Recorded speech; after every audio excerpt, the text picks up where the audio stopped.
Well, welcome back. It's another week of craziness here in Colorado and around the country. I will start by saying this. We affirm, more often than not, we affirm this radical ideology, this this stuff that we see happening all over the country, this communist takeover, we we we allow it to happen. I'm going to talk for a minute about Colorado. It's the home of Dominion voting systems. It's the home of the place where Tina Peters is serving a 9.5-year sentence for uncovering the fraud in our country. And this weekend, it's now the home where the Colorado Senate and House passed 4 bills stripping Colorado residents of their rights. SB 25-183, SB 25-1309, SB 25-1312, and SB 25-129. These bills passed through the House and the Senate with flying colors because Democrats revoked Rule 14 and 16, which prevent any and all opposition to these bills.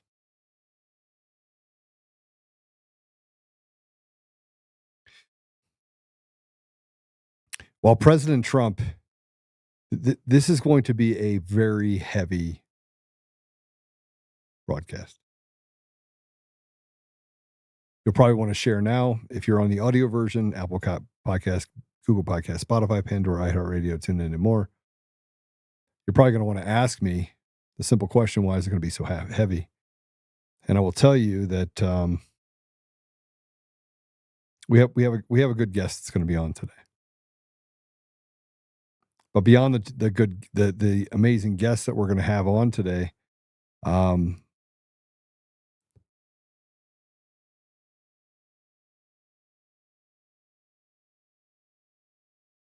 matter what President Trump is doing, we keep coming back to the controlled opposition, which has control over, it seems to have control over this administration. And they're really not worried about President Trump over the next 2 years. We're 78 days in. No meaningful changes to the election system. No arrests. The judiciary is so captured, they didn't care if President Trump got in. They didn't care. They have captured the judiciary to such a way they can get away with whatever they want.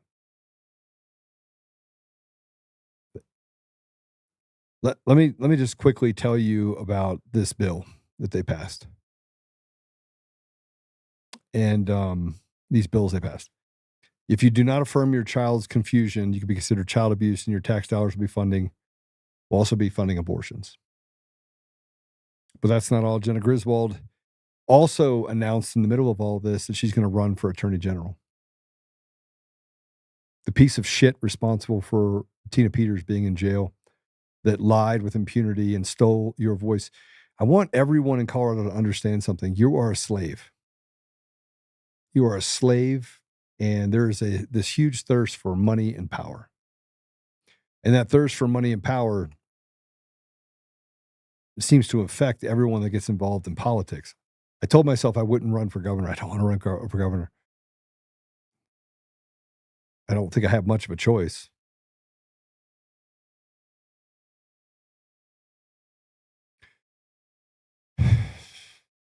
The state of Colorado is so innately corrupt. It makes California look like a conservative state. It's captured in every way. The judiciary is filled with ideologues that are just demons. So we're going to talk about all that. We're going to talk about the paid protesters.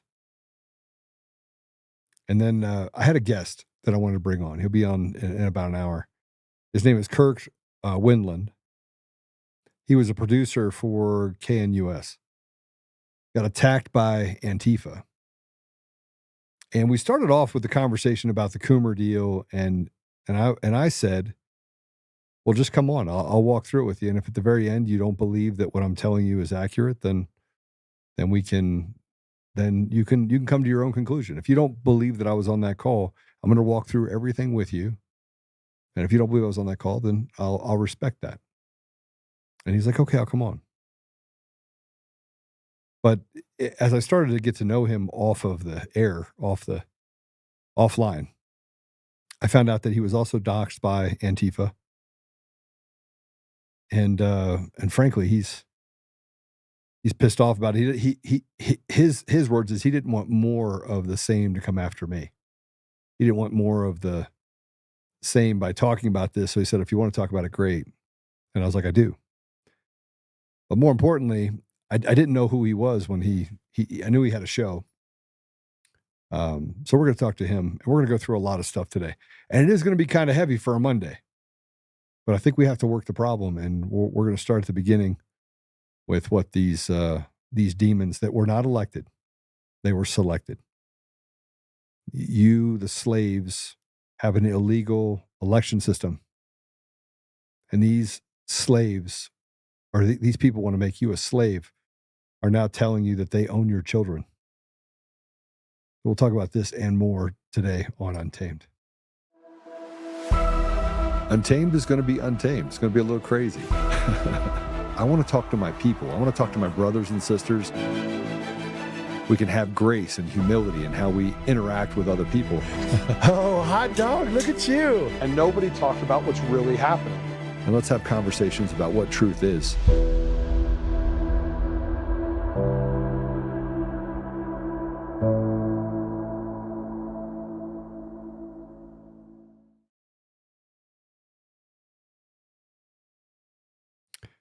You know, I wanted to, the further we get through all this stuff, and going into today, I didn't want it to be heavy. I was like, oh, and I had somebody complain. This woman, Sarah, says she watched the show with Mark where I was like, why are you gay?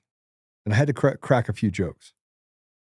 And I was like, well, it's my show. 320 people, 320,000 people watched that show with Mark Cook. And frankly, it gets really heavy, and you want to have a little bit of a sense of humor in the middle of it, because if it gets too heavy, you're drawn to a few things: hopelessness and violence. The easiest way to get to violence: don't give anybody any choices. Back somebody into a corner. And when you back good people into a corner, they finally just get to the point where they're like, forget it. Why? Rip the Band-Aid off. Let's go. And there are many people in this country that feel that way. And the way you stop people from getting all the way to that place where they just decide they've had enough is you insert a little bit of humor. But it's hard to find humor in anything that we're talking about today. Last week, we briefly covered a bill. It's HB 25-1312. It's a bill that classifies misgendering of your own child as child abuse. Now, let me ask you a question. Why would the state get involved? Why would they get involved in the affairs between a parent and the child? Give me a reason. Give me a reason why. I mean, just give me a good reason why that would be legislated. That you'd want to legislate. I can tell you why. But I want you to tell me, if you can tell me why. I'm paying attention to the comments. Tell me why you would want to take away the ability for a parent to parent their child. Now, they've already done this in California, by the way. They're following the same modeling. These are evil, communist, really disgusting fascist people. These are real fascists. These aren't made up fascists. These aren't fascists these are the demons among us that have been in the sleeper cells in academia and all the way downstream for a very long time. And you can be guaranteed that anything that is good for the American people, they're fighting against. But why would they want to take away? Why would they want to say, if you misgender your child, I can take your child? I mean, does that sound like something you would do if you're in a free country?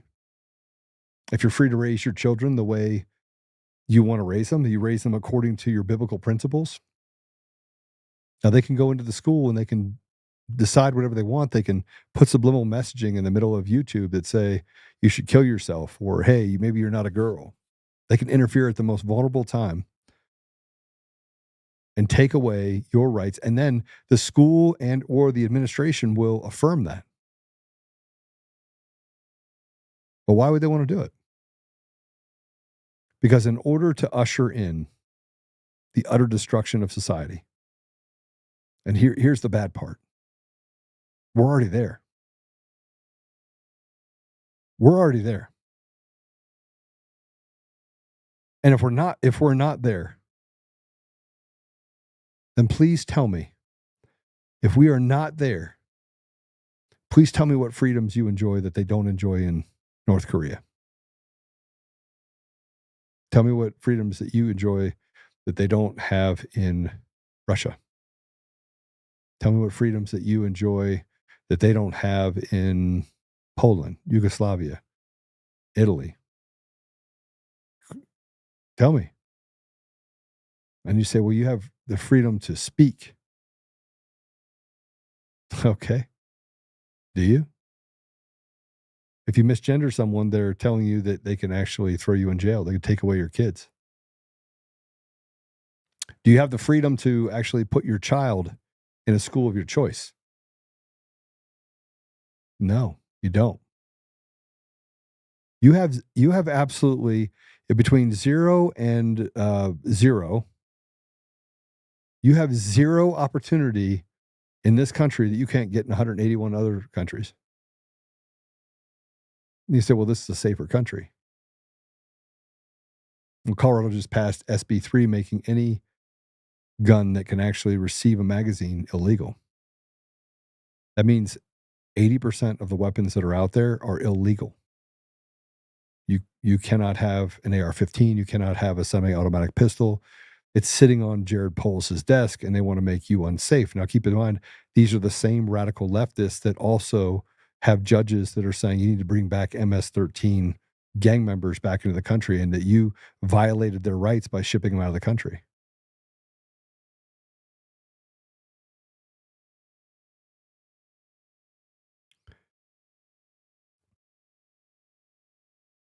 If you can tell me the most important, most pressing thing in our country is stripping the rights away from parents, go ahead and tell me that.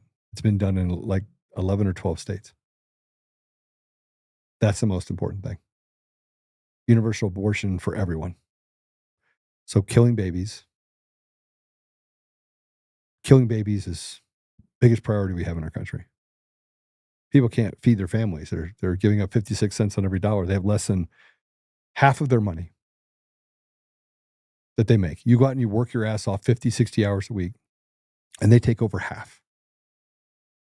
And the most pressing thing out there is cutting off penises off of children, changing the gender of your child in this gender dysphoria world where they're developing these social contagions, and abortion. And at the same time they're doing that, they're saying that you're a criminal, and we're going to make everything safer by taking away your right to defend your family. That's Democrats. And what's worse about all of this is that police officers, military, and the GOP, Republicans that say they're on your side, can be bought for a paycheck.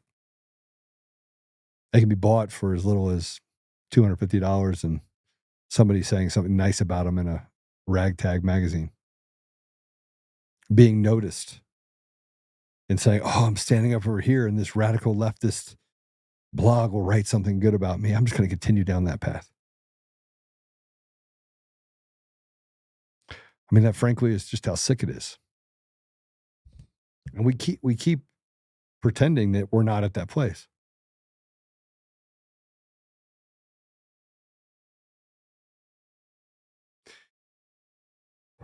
When I was a parent, I mean, my kids are older now. I'm still a parent, but it's different. And somebody walked in and said, hey, you have to do this. I was like, get out. Yeah, I'm not doing that. But you have to do this for your child. And I was like, yeah, I don't have to do that. I mean, they tried. Along the way, they tried. And I was just not the guy to mess with, because I was like, yeah, I'm not doing that. And they're like, you better do it. I mean, during COVID, they did it. They came into DCF and I walked in there. It was a craze because diabolical maniacs were out there basically making people unsafe in our community. And they were, defund the police. And it was all caused by the judiciary, by the way. The whole thing. All caused by these rotted judges who run interference for really bad people. But they came into the store and they're like, yeah, everyone has to wear a mask. And I was like, get the fuck out. I said it just like that. Sorry, you not cussing, telling you exactly what I said to them. And they said, we'll fine you. And I was like, yeah, okay, get out. And this little weeble wobble, as short and fat as she was as wide as she was tall, wearing her 2 masks and pointing of her glasses. And I was like, get out. She said, we'll call the police. I said, great. Tell them to bring big guns because we have them too.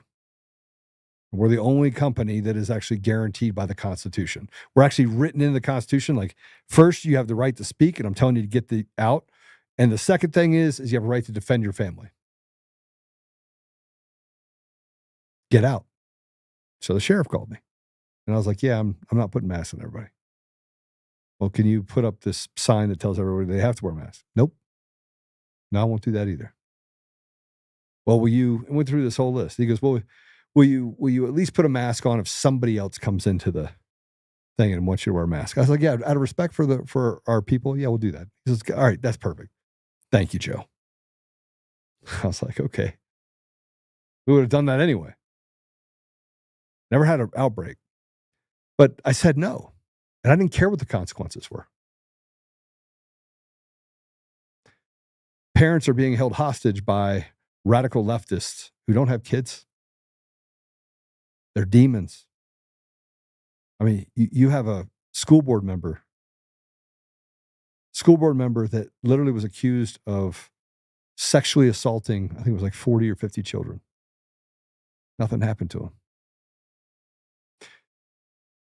You have a parent whose daughter was groomed by a teacher.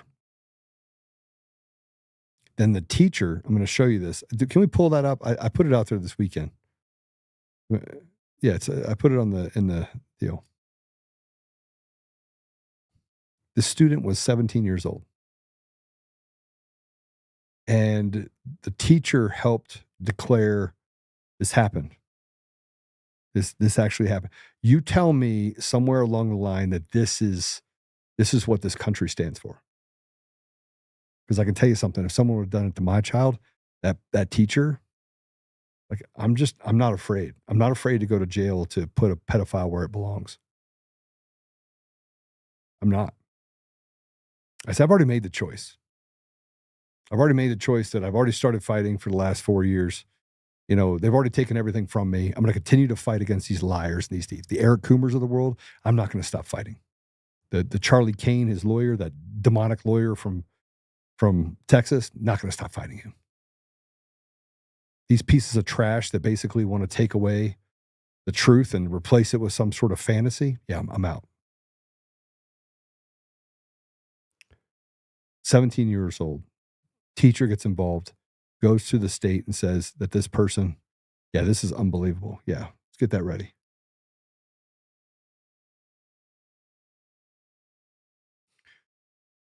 "17 years old. I'm gonna have this video put up. She's gonna explain exactly what happened. But the mom didn't even find out till she went through all of her stuff that she left there and found letters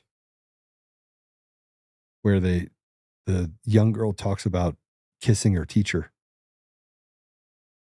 And then this teacher who groomed this child, then the child turned 18.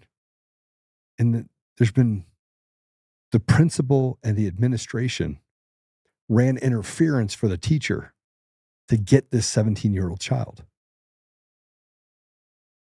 And do you want to know what happened in this deal to the administrators or the principal, all the people that stood as interference to stop the parents from ever even finding out about the grooming? So they're all conspired. Nothing. Now keep in mind, Columbine High School is where this came from. And Columbine High School is the same place that 21 years ago. You had the Columbine shooting where the two maniacs went off and killed a bunch of kids. Same school. Same school.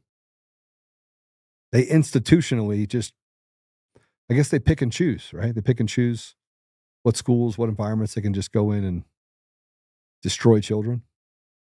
In order to destroy the children, you got to take the parents out of the equation. Let's go ahead and play this. This is interesting. This is a take on what is happening in Colorado. This is all normal. In case you missed it, counselors at Columbine High School helped a 17-year-old student fill out paperwork to prove that she was homeless, even though she wasn't, so that she could move in with her teacher, who she had a relationship with. The teacher is a female. The student is a female. Okay, and the school never disclosed any of this information to the mother. This news wasn't uncovered until the mom was cleaning out her daughter's room, found the homeless documents, found a letter that her daughter had written about kissing her teacher, and then discovered thousands of text messages and calls between the two. The girl's mom contacted the teacher telling her to immediately stop, and then when she took it to the school brushed it off and was like, Kearney takes interest in helping the kids navigate their sexuality. Yeah, she does, and that's the problem. We've taken every step to remove this former employee from Jeffco and prevent her from working in another educational setting. We recognize this is of little comfort to the family. We deeply regret how profoundly this violation has affected the family. With just a little update, the girl has since turned 18 years old and has moved out of the state with her teacher. I'd like to say we can do better, but I'm not sure Colorado can. It's one of the reasons my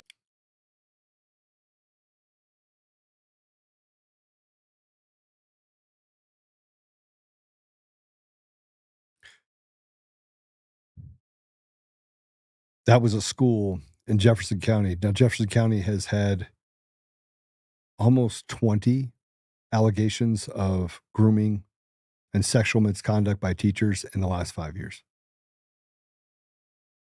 20.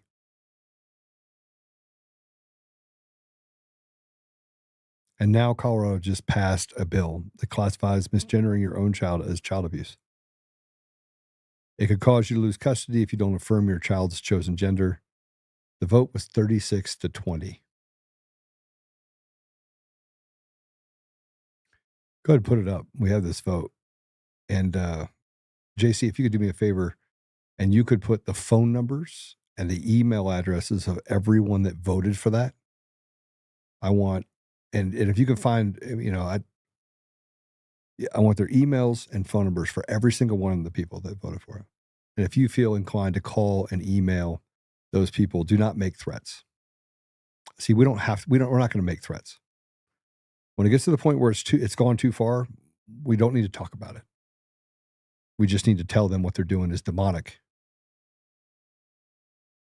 There need to be forced evictions.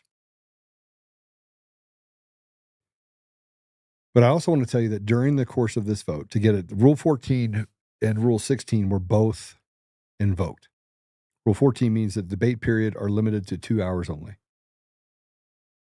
You can only debate for 2 hours.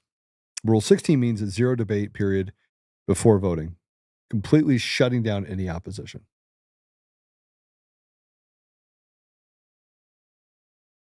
And so we had Jarvis Caldwell. Yeah, just go ahead and put, if you would, yeah.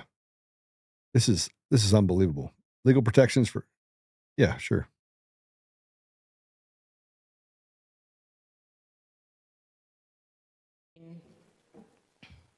With 36 aye, 20 no, and 8 excused, House Bill 1312 is adopted. Co-sponsor.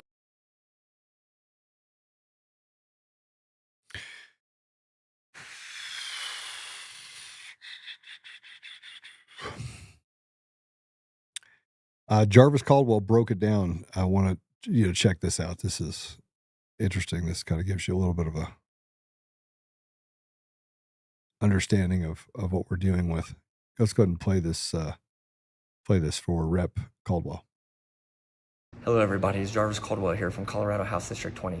I want to fill you in on what happened today on the floor of the House of Representatives. When we were going into debate, starting the debate on House Bill 1312, The Democrat majority invoked Rule 16. Rule 16 is calling the question, and it ends debate immediately and then goes directly into a vote.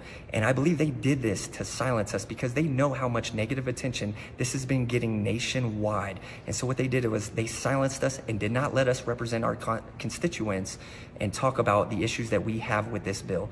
If you recall, House Bill 1312 says that if your child is confused about their gender identity and you don't affirm that confusion, that delusion, then you are guilty of child abuse and you can lose custody of your children.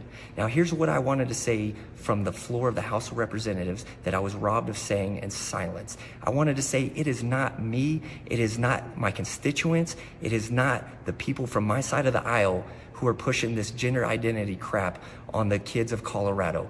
They are. And what they want to do with this bill is say that if they confuse your children and you don't affirm that confusion, they will take your child from you.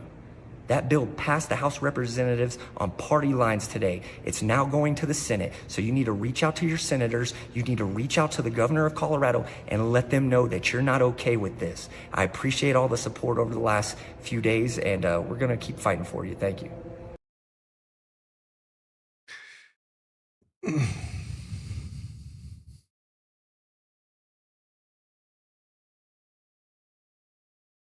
You see how calm he was? You get to take our children. You get to take our children, and we're just going to stand up here and say, we're fighting for you.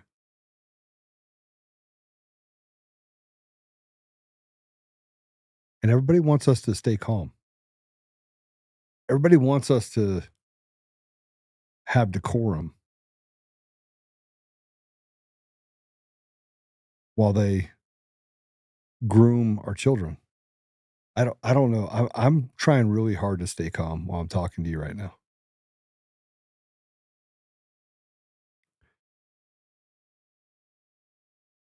My children are grown. And they're normal.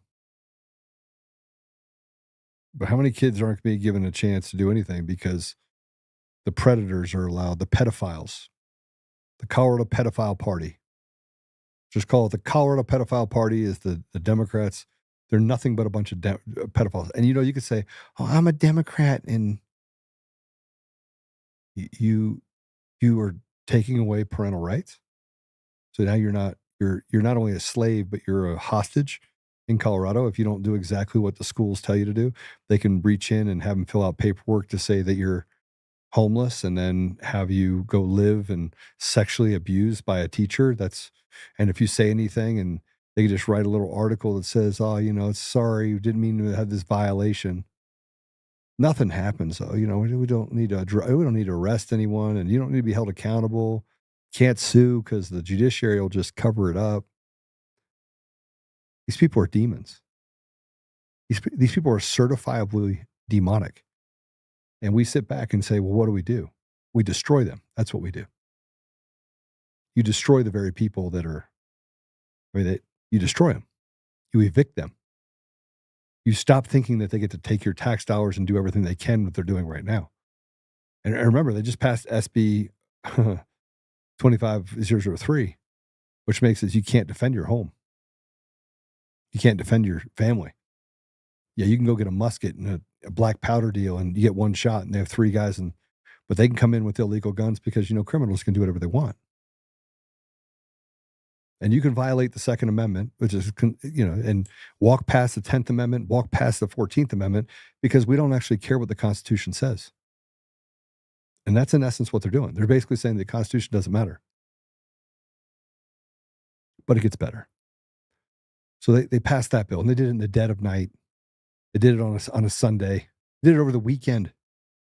So not only they didn't want parents there, they didn't want anybody to know about it. They were going to hide. They were going to invoke their ability to silence you as people, because this is what democracy looks like, right? I mean, democracy. This is what it looks like.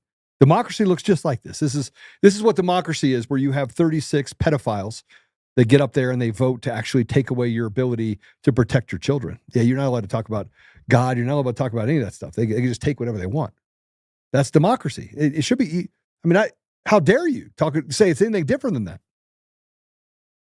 But it didn't stop there. They also passed SB 25-183, which uses all your tax dollars in Colorado to fund abortions. Again, most important thing to people in Colorado is how do we kill babies?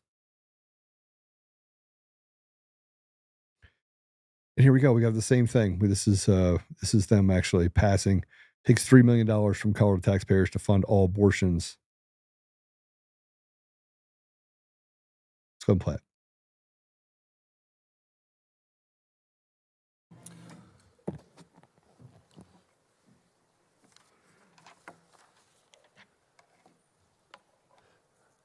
Thank you. Sorry. Just to kind of recap for everybody why we're up here, why we're speaking about this, what exactly it is. Key message, kind of an analysis of this, if you'll allow me.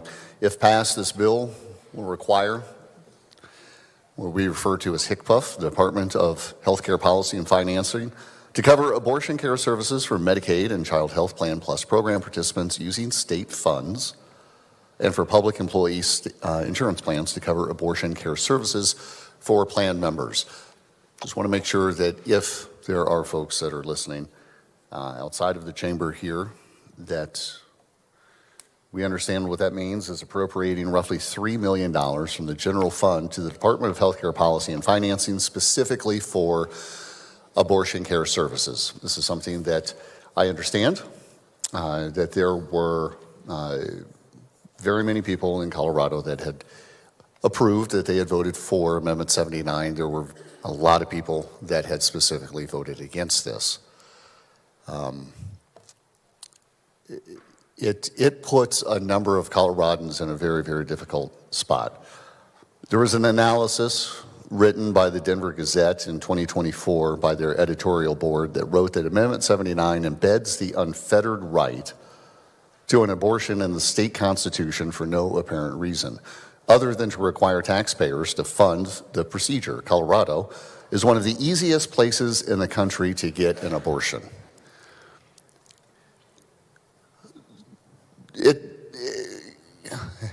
It doesn't matter if you were born here, if you grew up here, if you got here 5 minutes ago. I grew up here. I grew up in Lakewood, Colorado. Been here since 1973. Born at an Army base in Oklahoma, but moved here when I was 3 years old. That gives me no more right, that gives me no more authority, it gives me no more anything to speak about Colorado than somebody who got here 5 minutes ago. It just doesn't work that way. And I've never backed people that say, well, I've been here for this many of years, so it gives me more. No, it doesn't. It doesn't give you any authority to speak about that, not whatsoever. But I will tell you that this is just not the Colorado I grew up in. It's not, I don't recognize this Colorado at all. Now, to be fair, also, there's a lot across the nation that was not the same, obviously. A lot has changed from 1970 or 1980 Colorado. But I think the piece of it that kind of sticks on my craw the most is that I never saw Colorado as the state that felt like we needed to try to get out front and make statements and lead the nation in areas to where the nation, even the rest of the nation, was not already going.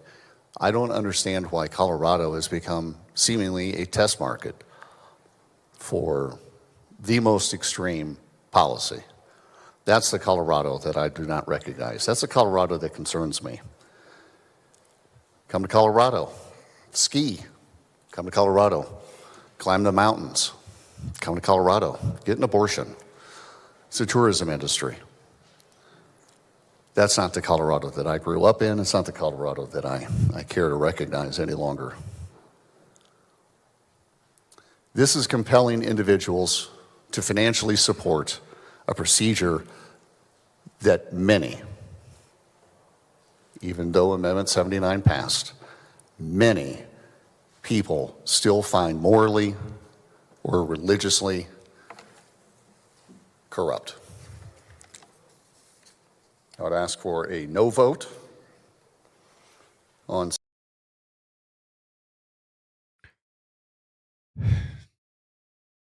He would ask for a no vote, but he got a yes vote.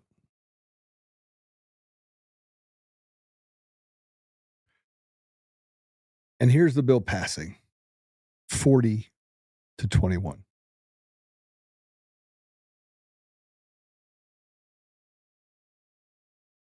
Yeah, you can put it up. Please close the machine. With 40 aye, 21 no, and 4 excused, Senate Bill 183 is adopted. Co-sponsor.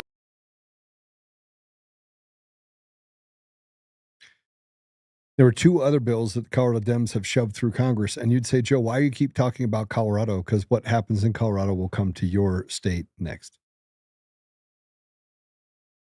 Nobody, everyone just wants life, liberty, pursuit of happiness, but they're making it a very unhappy place.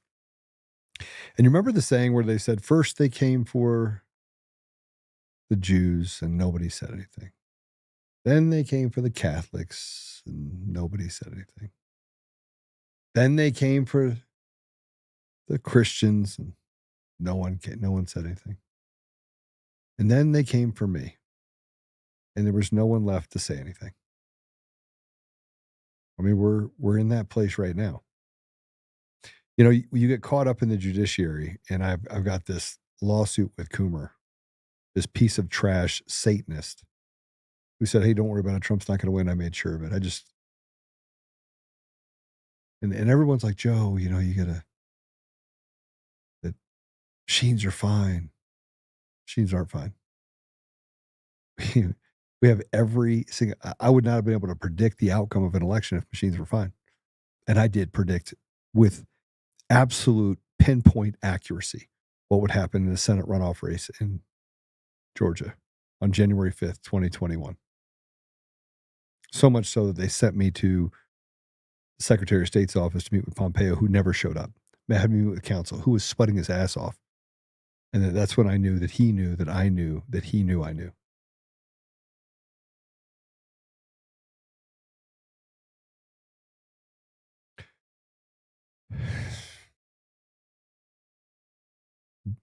You know, I'm having trouble getting through today's podcast because I want to hurt somebody, but I don't really want to scream and yell in this microphone either. Apollo, I'm asking the Lord for some grace.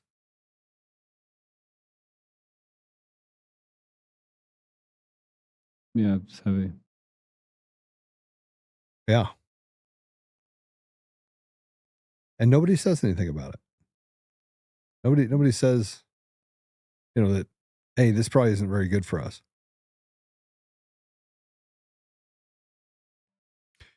But that's not it. That's not all. There's more. What if I told you that the person that's responsible for Tina Peters being in jail, that covered up as the Secretary of State of Colorado all the malfeasance and the stealing of elections, and sat side by side with pieces of shit like Matt Crane, Wayne Williams, Scott Gessler. I mean, really just shitty people who Democrat and Republicans stood together. That the Secretary of State of Colorado, the one that was responsible for persecution of Tina Peters, why she's in jail for 9.5 years, with the collusion with Judge Barrett and the DA, Dan Rubenstein, that clowny little fat Jabba the Hutt is running for Attorney General of Colorado. So I wrote this. Colorado is captured by these demons, and yet this criminal is still flaunting the fraudulent elections and now running for AG. Come on, Mr. President. This cannot be how the first 90 days ends, with people like this still walking around while Tina Peters is a politically persecuted prisoner in Colorado. I'm sick to my stomach that nothing of substance has happened in the last 77 days. No arrests, no meaningful election reforms, just tens of thousands of illegals deported, which is just a fraction of what needs to be. The obvious related to the government rot and stealing from the American people, and a bit of theater related to Epstein. Oh, and tariffs that give money to the government, but the people still have income tax and stolen elections. So they are still slaves. This woman needs to go to jail. She needs to be tried for treason. Tina needs to be freed, and something that is a win for the American people needs to happen. Everyone is starting to lose patience. At FBI Director Cash, is there nothing that will be done that will not resemble an episode of the Kardashians? You are way better than this. And this is the piece of trash, Jena Griswold. By the way, I've never seen such ratioing in my life as to what is on her deal. Let's do it. Pull up Jena Griswold. That just the post of her right there. Yeah, pull up that post. And then let's go through the comments, shall we? Super fun. Super, super fun. Another cheating Democrat. Hold on. Shouldn't you be in jail for election interference or something? Here you go. The next one.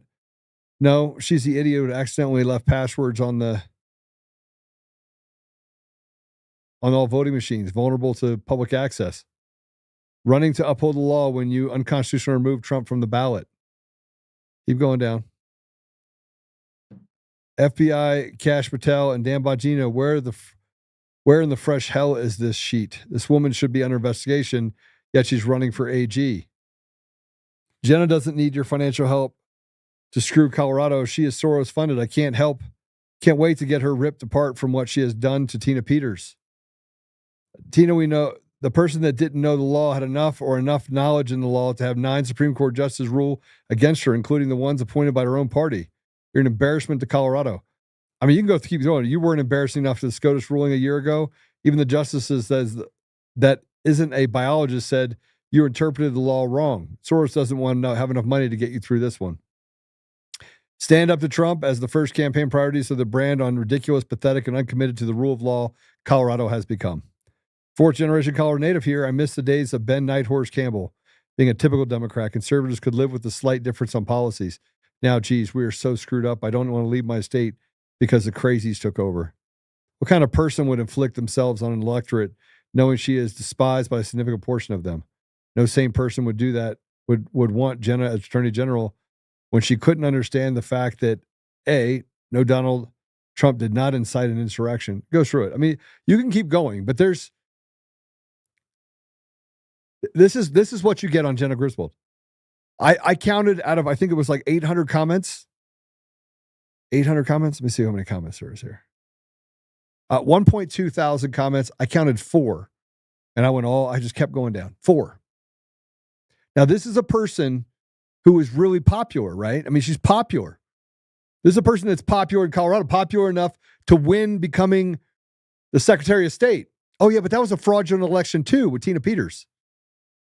And see, they didn't want Tina Peters to run against Jena Griswold, so they had Pam Anderson go in and disrupt it. You know, Pam Anderson that worked for Mark Zuckerberg? Yeah, that Pam Anderson. A leftist that came into Colorado because we have open primaries in Colorado, and so you can put whatever people you want, and then you can have all the Democrats move from over here and vote for the Republican candidate because that's not corrupt. It's not even real. We debate the ridiculous. Let's cut penises off, take away parents' rights. Let's groom children. And then if you're an administrator in the school, let's just say, oops, I'm sorry we destroyed your family and the relationship you had with your child so that this perverted pedophile teacher can groom your child and then have him move in with him. I'm sorry. Oops. No harm, no foul. Where they can take taxpayer money and pay for abortions. I mean, this is the type of country we're becoming. This is the ideal. I mean, if you turn everybody gay, you don't have kids, just so you know. And what kids you do have, eventually, you don't have kids, you kill off all of humanity. But isn't that what the globalists want?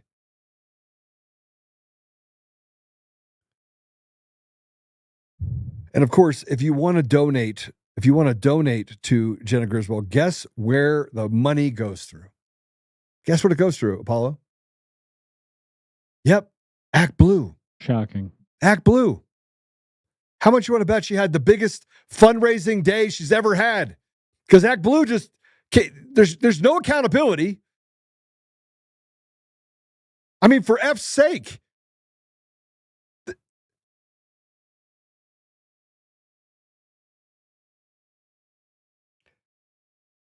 The very person in the FBI, I'm going to squirrel for a minute, the very person in the FBI who went after parents at school board meetings and called people that went to J6, domestic terrorists and parents, domestic terrorists, is now running the Washington field office. And the people that said that they are pro J6 defendants and taking care of J6, Julie Kelly, among others, ran interference for Mr. Jensen becoming the head of the Washington field office. First, they said it was fake news. Then you get the email and they create this chaos. Turns out it's true. Turns out it's true. But who gives a shit about the people? You're nothing but a slave and an inconvenience to them anyway. But let's quickly talk about paid protesters.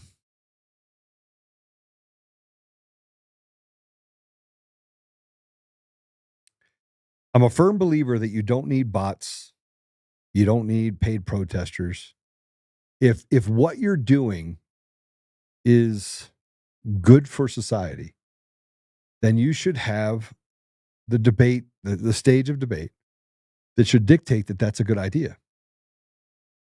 You shouldn't have to create something that's not there and create in social media these bot accounts that make up these comments. You wouldn't have to pay paid agitators or controlled opposition. You wouldn't have to destroy the sovereignty of so many countries around the world, which is what our CIA intelligence apparatus did. It would level set itself. That's not what's happening in this country. Check out this protester who admitted he was being paid to be there. Let's play it. So what makes Trump a fascist?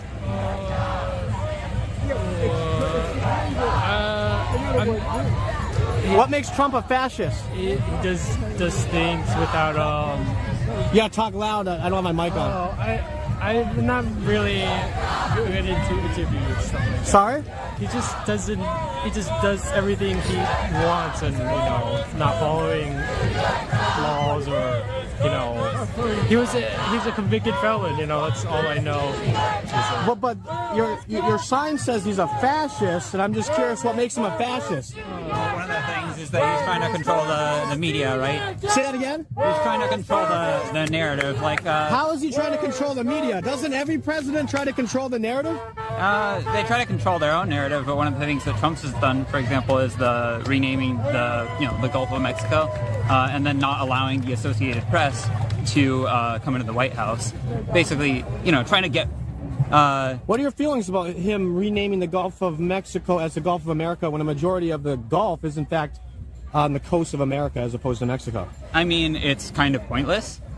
People. Is it pointless? Yeah, people call it the Gulf of Mexico. What's the Don't point you think of it could have a changing the name? positive tourism impact potentially? Tourism has been down heavily. So I don't want to get into a tourism debate. My question is, the sign says the fascist Trump regime must go. Yeah. And so I'm just curious what makes him a fascist. You pointed out that maybe something about his relationship with the media, he wants to control it, but Yeah. how? Again, you're calling him a fascist. Yeah, well, what makes him a fascist? One of the core tenets of fascism is creating an enemy, right? And blaming those problems on What's the enemy. that? Oh, yeah, So- the paper gave me, yeah. Who gave you that? The people that gave me the sign. It's a free sign. Oh, someone gave you the sign, Yeah. and then they gave you the handout. No. So are you reading it now to try to answer the question? Yeah, but I mean... Can I see that? Can you hold that I'm up? just not... I'm just curious. You can have it. I can have it? Yeah, you can have it. Alrighty. So where did you get the sign? All the way in the gatekeeper's house. Okay. Yeah, it was just pretty cool. And that's another one? They gave you two pieces of paper? Yeah. Can I have that one too? Yes, you can have both. Oh, okay. So what brings you guys out here today? Just because I saw people were hanging out with people from... Yeah, same thing as everyone else, executive overreach.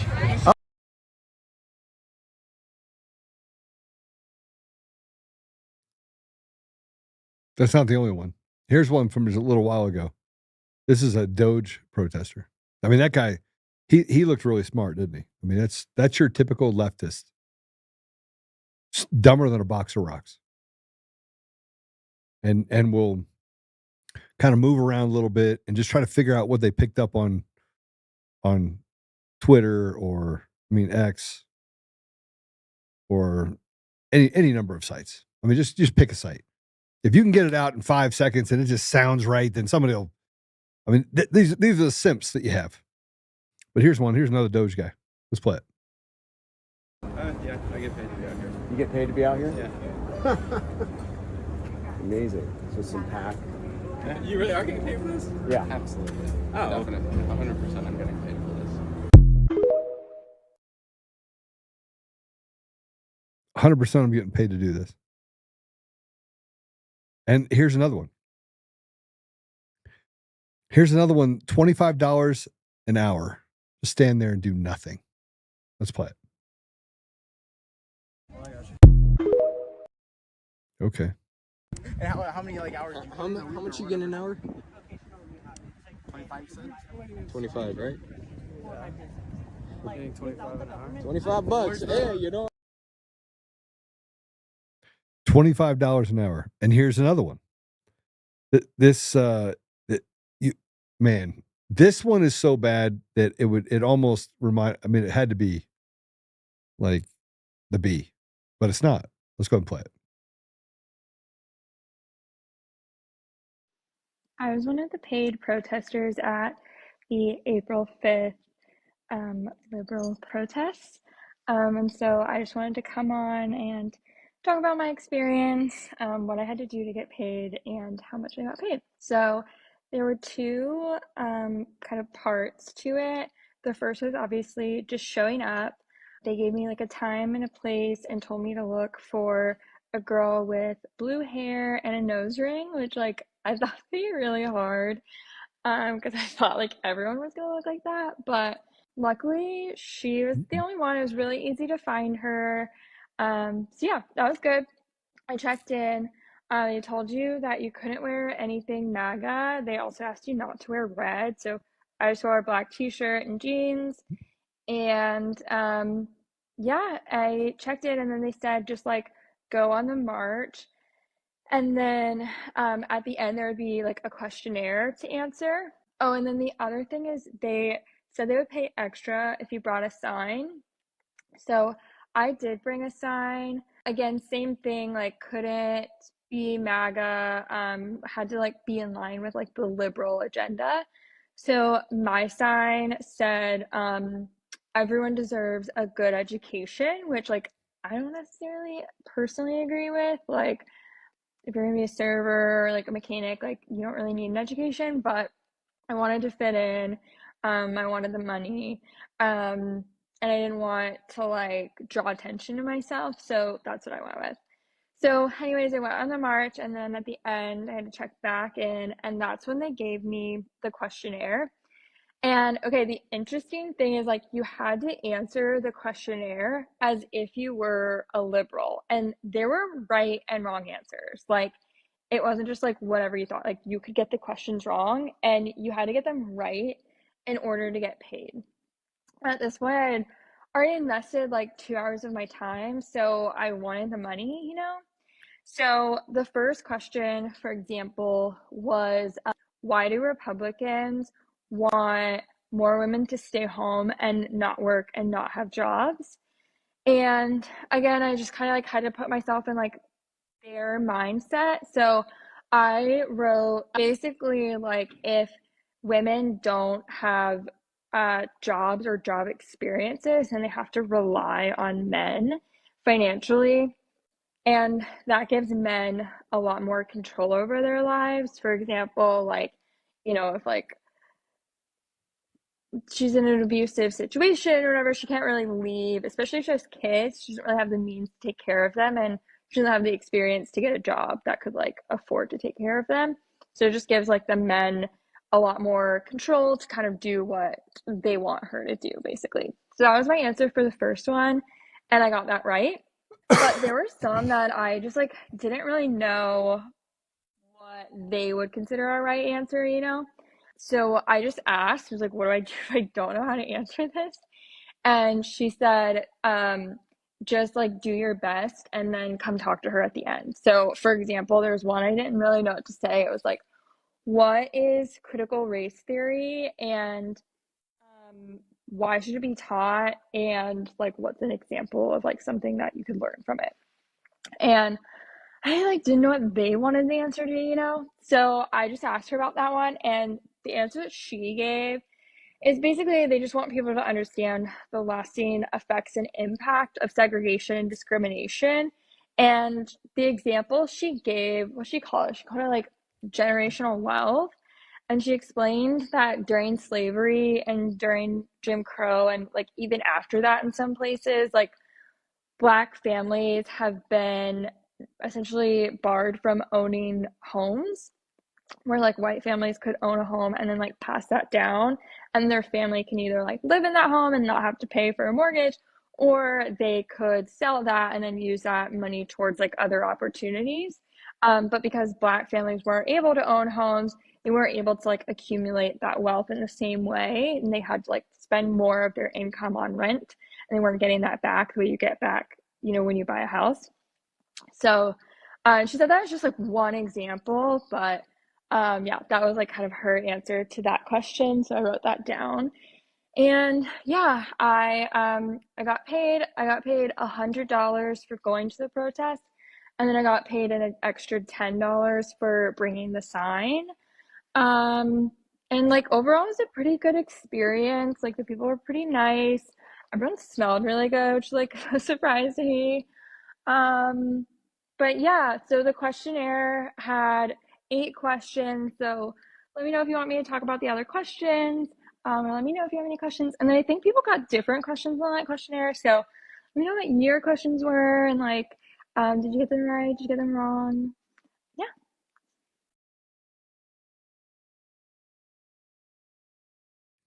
Apollo, did you get them right? Did you get them wrong? That might be the most embarrassing thing I've ever seen.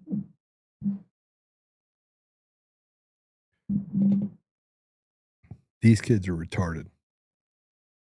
This whole generation is probably the most retarded generation that you could ever come across. They're just retarded.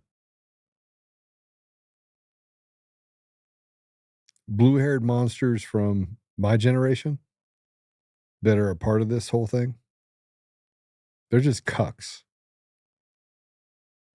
But this generation, you can't even call them that. I really wanted to get the money, and so I just thought about how they wanted me to answer the question. So you have no character. Character is not a requirement anymore to be a human being. And you just want the money. What does that tell you? You're willing to do whatever it takes to get the money. You'd sell your soul. Well, that's right. They're already convincing you that that doesn't exist either. Devil. And then you have this final one. Let's put this final one up. And then I don't know if Kirk's on yet. Is Kirk on yet? Yep, he's on the call. All right, perfect. Let's just do this final one, and then we'll take a commercial break and then bring Kirk in. This past weekend, I went undercover as a Democrat voter to a Tesla protest here in Atlanta, Georgia. I wanted to go undercover to better understand, first of all, why they're protesting, but also I wanted to find out, are they actually being paid to protest? I just wanted to investigate this claim of Elon Musk that they are literally paid protesters. So first of all, here's the demographic of the people at the protest. The majority of the people that I saw there were white boomers. And the boomers would sometimes even have their parents there with them. The women had really nice name brand bags and purses, and the husbands looked like they were just dragged out there. I'm telling you guys this because this doesn't fit the demographic of people who are paid to protest. And this also kind of debunks the left's claim that these are disenfranchised MAGA voters. All of these people voted for Kamala. But that doesn't mean that George Soros didn't fund this and didn't organize this with his money. So the people protesting may not be actually paid, but the people who organized the protest are, and I'm going to show you guys how. This right here is one of those paid organizers, and I'm going to show you guys exactly how she gets paid. Remember last year with the college encampments, how certain George Soros-tied organizations received endless amount of money from George Soros so they can disperse it to organizers? And those organizers were getting paid upwards of $7,800 just to protest for 8 hours a week. Well, the exact same thing is happening here. Here are 5 radical leftist groups protesting Elon Musk, one of which received $7.6 million, none other than from George Soros. And one of those groups, known as Invisible Project, received that $7.6 million from George Soros to do exactly what you guys are seeing, to boycott and to protest anything related to President Trump. So it's very safe to say that the people protesting are probably not getting paid, but the organizers, they're getting a nice paycheck. So Elon, you're right in a sense. These people aren't paid protesters, but the people organizing this definitely are.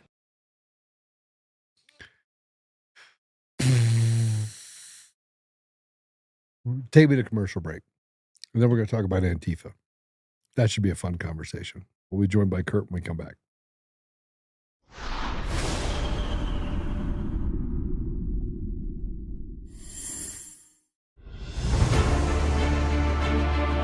In every thread, in every stitch, Honor-Bound USA weaves the fabric of the American spirit. It's not just apparel, it's a testament to God, family, and country. At Honor-Bound USA, we're a family of patriots who put our faith, family, and America first. When you visit our website, you'll find a line of products that embody our commitment to pray, stand, speak, and act. As the official site for the Untamed podcast, all of our products proclaim speaking the truth with courage. We also have the powerful documentary from Professor David Clements, Let My People Go. Identify yourself as one of the few who are willing to stand for what they believe in. Join the Honor-Bound USA family today. Wear it as a badge of honor, commitment to the values that shape us, and a pledge to the bright future we will build together. Because when you're honor-bound, you're not just wearing a brand, you're embodying a lifestyle.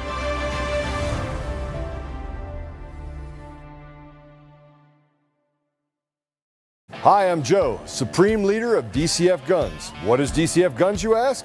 We're the best damn gun store and range in the universe. Do we have guns? We have all the guns. We got small guns, we got big guns. We even have beastly guns. We offer all types of training, and we have 5 ranges across our 3 locations. I'm a good shot.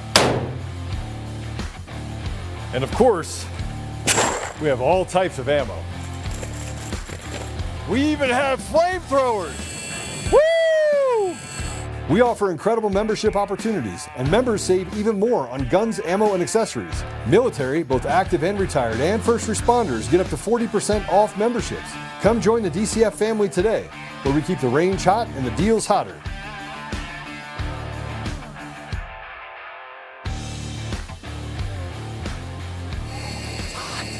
It's hot.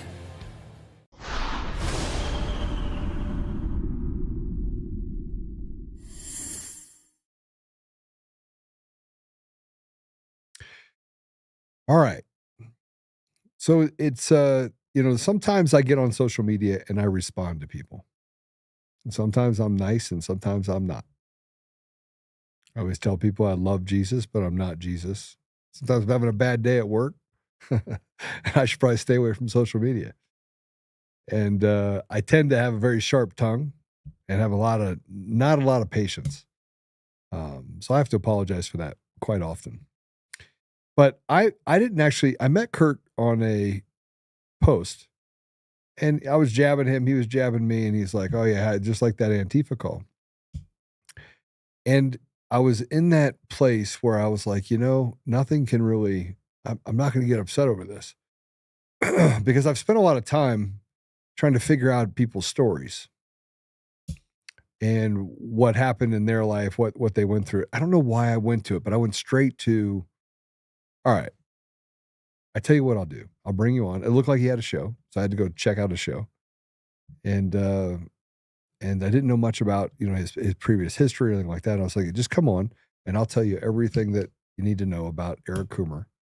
And then you can make a decision on whether or not that call happened. Pretty easy. So I'm going to tell you a little bit about Kirk. Kirk Widlund is a Colorado native. He's a descendant of multiple generations of his family who have served in America's armed forces. He was a radio producer for KNUS, and he hosts the Notionally Accurate podcast, which can be found on SoundCloud, YouTube, and Rumble. So with that said, let's just welcome Kirk to the show. Kirk, welcome to the show. Thank you for having me on. Absolutely. I like your shirt, America's First. It's always good. So tell everyone a little bit about yourself. Like the intro said, I'm a Colorado native. My family has been in the U.S. Armed Forces going back generations. I love this country. I'm an original Trump supporter. The moment he went down, that escalator. I was all in. Through thick and thin, I've been supporting him. I went to the inaugural in January and had a lot of fun there, and hoping that he's able to right this ship of all this horrible stuff that we're seeing. I understand there's a lot of criticism, so I'd love to get into it. Yeah, it's I love President Trump. I remember when he first came out in my company, that wasn't very popular because I ran a tech company. And so I was like, my man, Trump is running. He's running for president. I was like, he's going to win. I took bets. Won a lot of money on those bets, internal and external. And I remember when he got elected, I got invited to the RNC deal. I was doing some data and I was like, man, the sentiment for President Trump's too high. He's going to win. And everyone was like, no, Joe, he has a less than 1% chance. And I was like, no. The only way that he is not winning this deal is if they steal it. Now, keep in mind, I didn't know anything about stolen elections back then. None of us did. Right? But it was outstanding what happened in 2017. It's outstanding. It was like Christmas. It's like Christmas. Now, fast forward. I don't know what year, but I want to hear this story. You got doxxed and targeted by Antifa. Now, I'm going to tell you something, Kurt. I'm going to give you the floor and let you tell that story. 21 times in 4 years, people came to my home. I mean, the police had to come to my home. They put powder through the mail to my home. They threatened my wife and my children. I don't know whether I lost count on how many times, but probably 6, 7, 8 times people came to my home with guns to do harm to my family. I had bulletproof glass and thermal cameras. I know what Antifa can do. 2 people have been arrested. They came to my home. So with all that in mind, I can tell you right now, there is no one that has more empathy for what you're about to talk about than I do. But I want people to hear that story. So take us to the beginning and tell us where this all began. So I was a producer for 710 KNUS. I started off working with Craig Silverman for a number of years, and I worked my way up the ladder, working hard, making sure guests were booked and our audio clips were properly lined up. I made my mistakes, of course, but the doxing came just a couple weeks after Craig Silverman's self-immolation on 710. And I was his producer the day that his mic was cut, quote unquote. Now, we wanted him to stay on. He wanted to go back to Dan Kaplis' show with Dan Kaplis. So 2 weeks later, around early December of 2019, I woke up to thousands and thousands and thousands of flyers strewn all across my neighborhood and surrounding neighborhoods, calling me a neo-Nazi, I'm an anti-Semite, I hate Jews, I love Hitler, all the typical stuff that Antifa accuses conservatives of. And I didn't know what was happening in the fog of war. And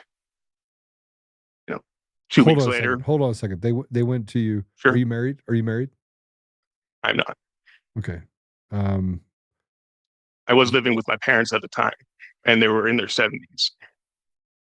And they had my address strewn across the flyers and had total intent to have me harassed and such. Thankfully, nobody really said anything because they know me.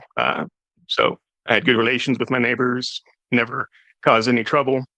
I was just, working hard in America, and all of a sudden, all this scrutiny and harassment at my job occurred. KUSA contacted me at my house. Jeremy Hahola gave me maybe 2 minutes in a phone call to try and explain what was going on. Well, of course, I didn't know at the time what was happening. Through subsequent research, I figured out that Heidi Beadle, the now Colorado Times reporter, had founded Antifa and was running the operation there and using KUSA as a conduit to Well, hold on. launder my. Sean Beadle stated that he did not run Antifa. That wasn't true, right? That it wasn't until Andy No came out and uncovered all of it that it was known. But before that, during the time that you're talking about, no one knew that Sean Heidi Beadle, a man dressed up like a woman, that person was the head of Antifa. Right? Correct. And that's a great point. So I want to talk about the liars and how the liars lie, right? Exactly. He was lying and he was doxing you and your parents over 70, just trying to find a nutball that would come do harm to you and your family. So I want to make one thing clear. Even though I was a target, I'm not the victim.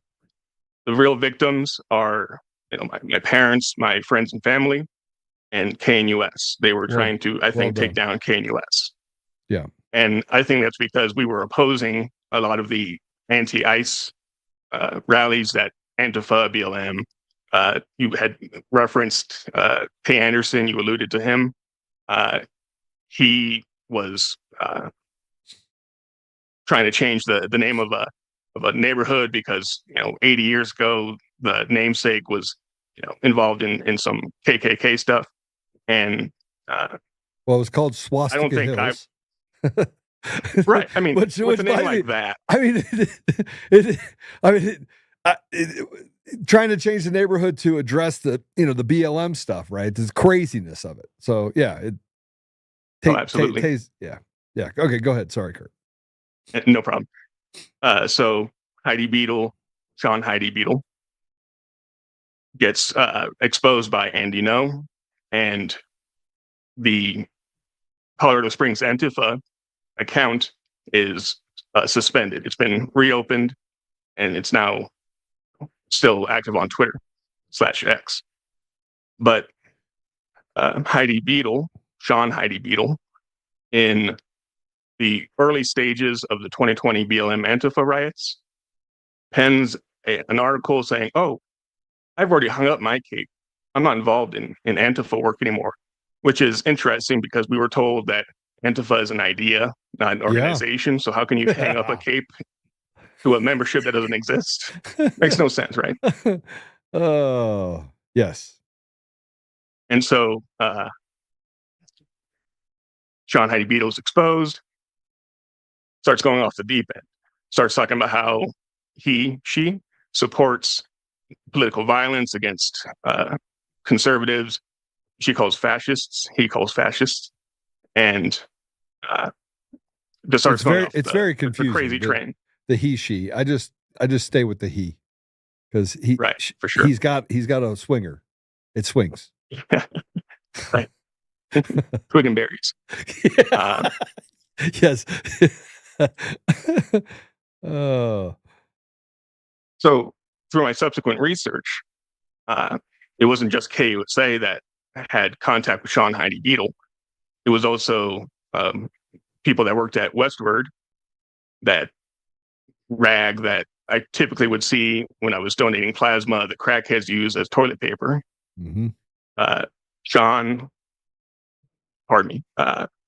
McCormick Kavanaugh, I call him Connor 3 names, was a staff writer there at the time before he got released. I don't know if he got fired or what, but he went to Columbia, and that sent me on a whole different path. You got to look up Columbia grads, faculty and everything.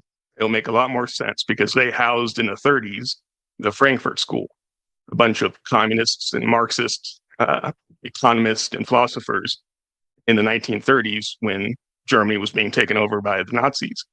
And they were housed there for decades and decades. And then when the 60s hit, like Herbert Marcuse was kind of like the philosopher king for the hippie movement at the time. So, sidebar. With the doxing effort against me, I had barely any support. Unfortunately, at the radio station, I was cleared by HR. I answered all their questions, did the best I could to comply and cooperate with the tumult and maelstrom that was around me. Even today, it's hard to talk about. And so why did they dox you to begin with?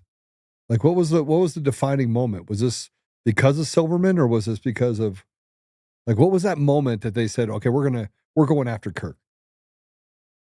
So that's interesting. I'm glad you mentioned that. Again, I don't think I was the victim, but I was a target in order to take down the radio station, because Silverman had his blow up and was attacking that event that happened in November of 2019, 2 weeks before my doxing.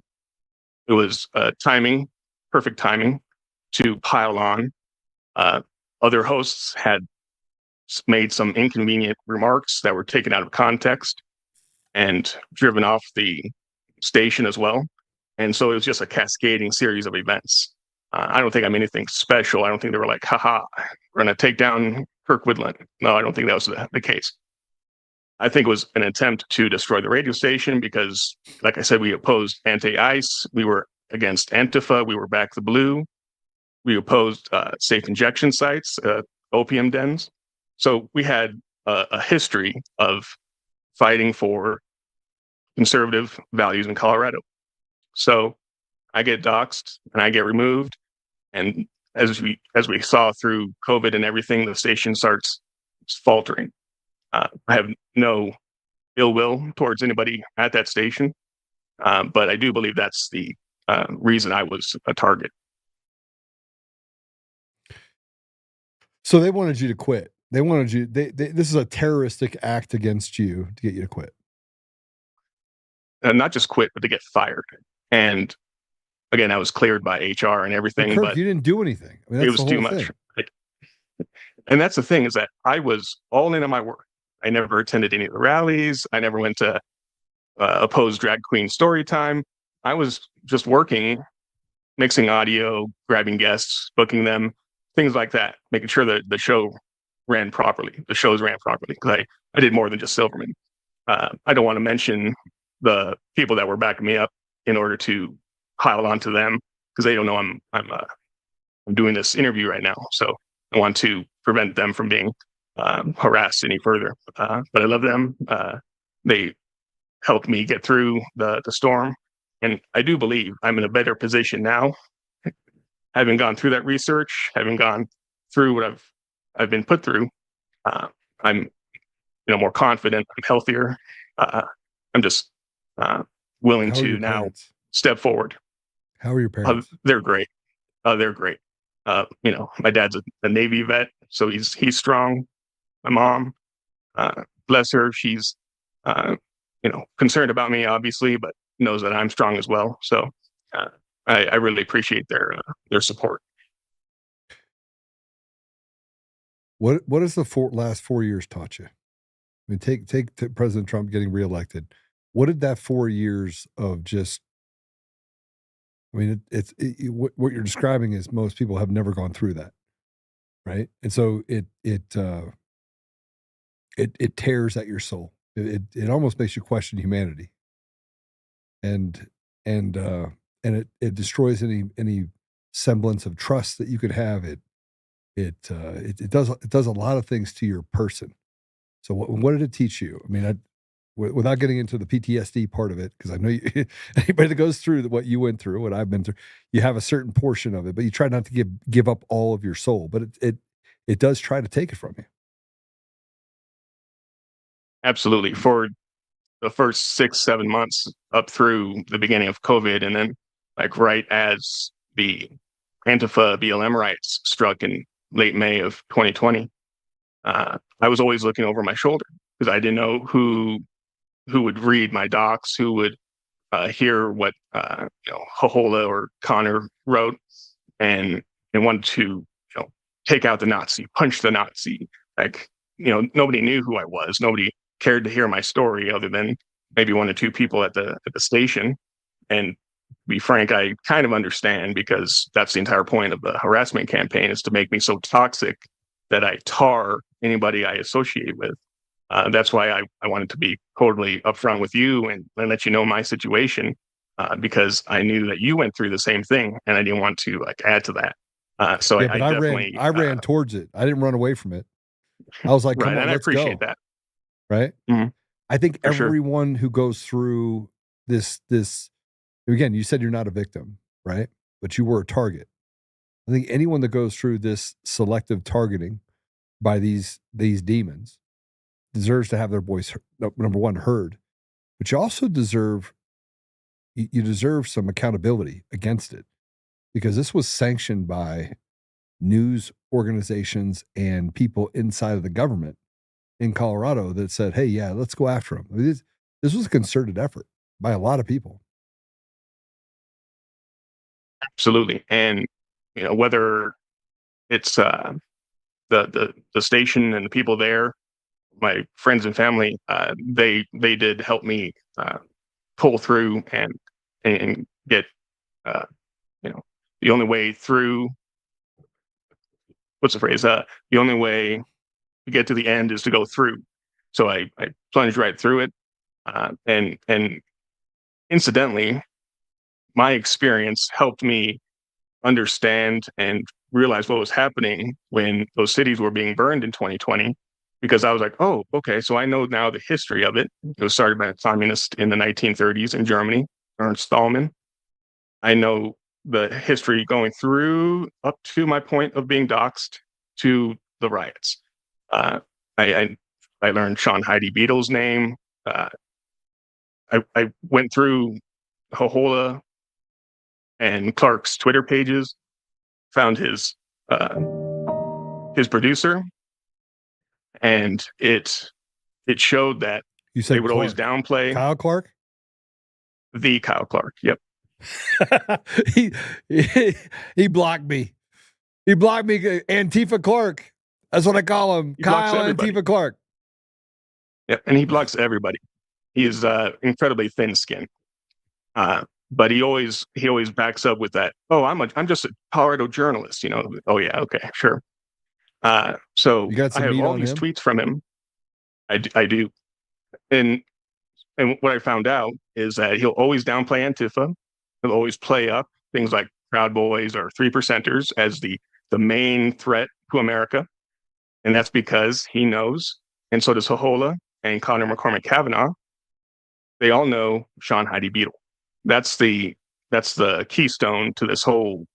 I don't know if you want to call it conspiracy or what, but it's Sean Heidi Beetle. That is the eye of the storm, and then you can circle out all these other people that are in with him, and supports left-wing causes, left-wing talking points, left-wing rhetoric, and harassment of their political opponents, sanctioned by the news organizations, quote-unquote grassroots groups, and government officials. What did you learn from being doxxed? I mean, what did you? I mean, what changed? What changed in you? I mean, do you still wake up every day, and is it something you think about? Do you think about going back and? I mean, have you let it go? Is it even possible to let it go? So, as I intimated with you off air, I know that my association with anybody will be used against them. Like, what are they going to do? Call me a Nazi? Okay, that's already happened.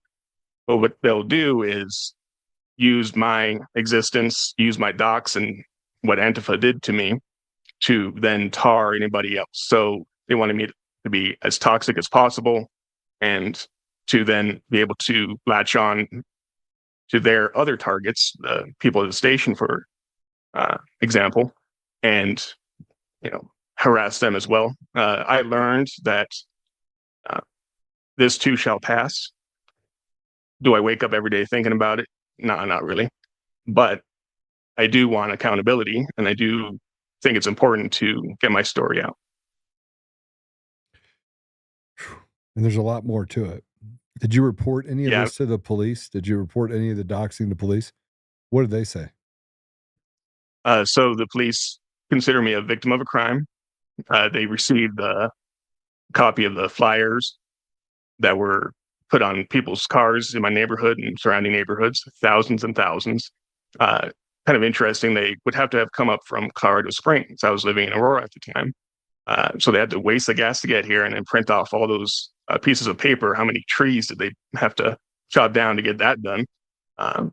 Really environmentally friendly, I suppose. But it was surreal at the moment.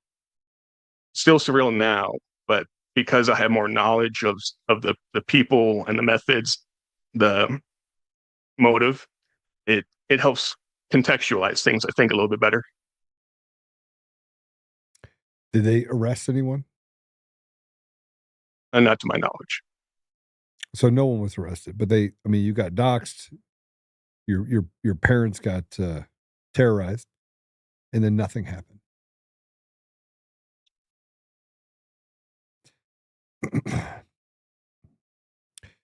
What do you want people to take from your story? What do you want people to take from it? And everyone doesn't understand. This is the part that becomes so real.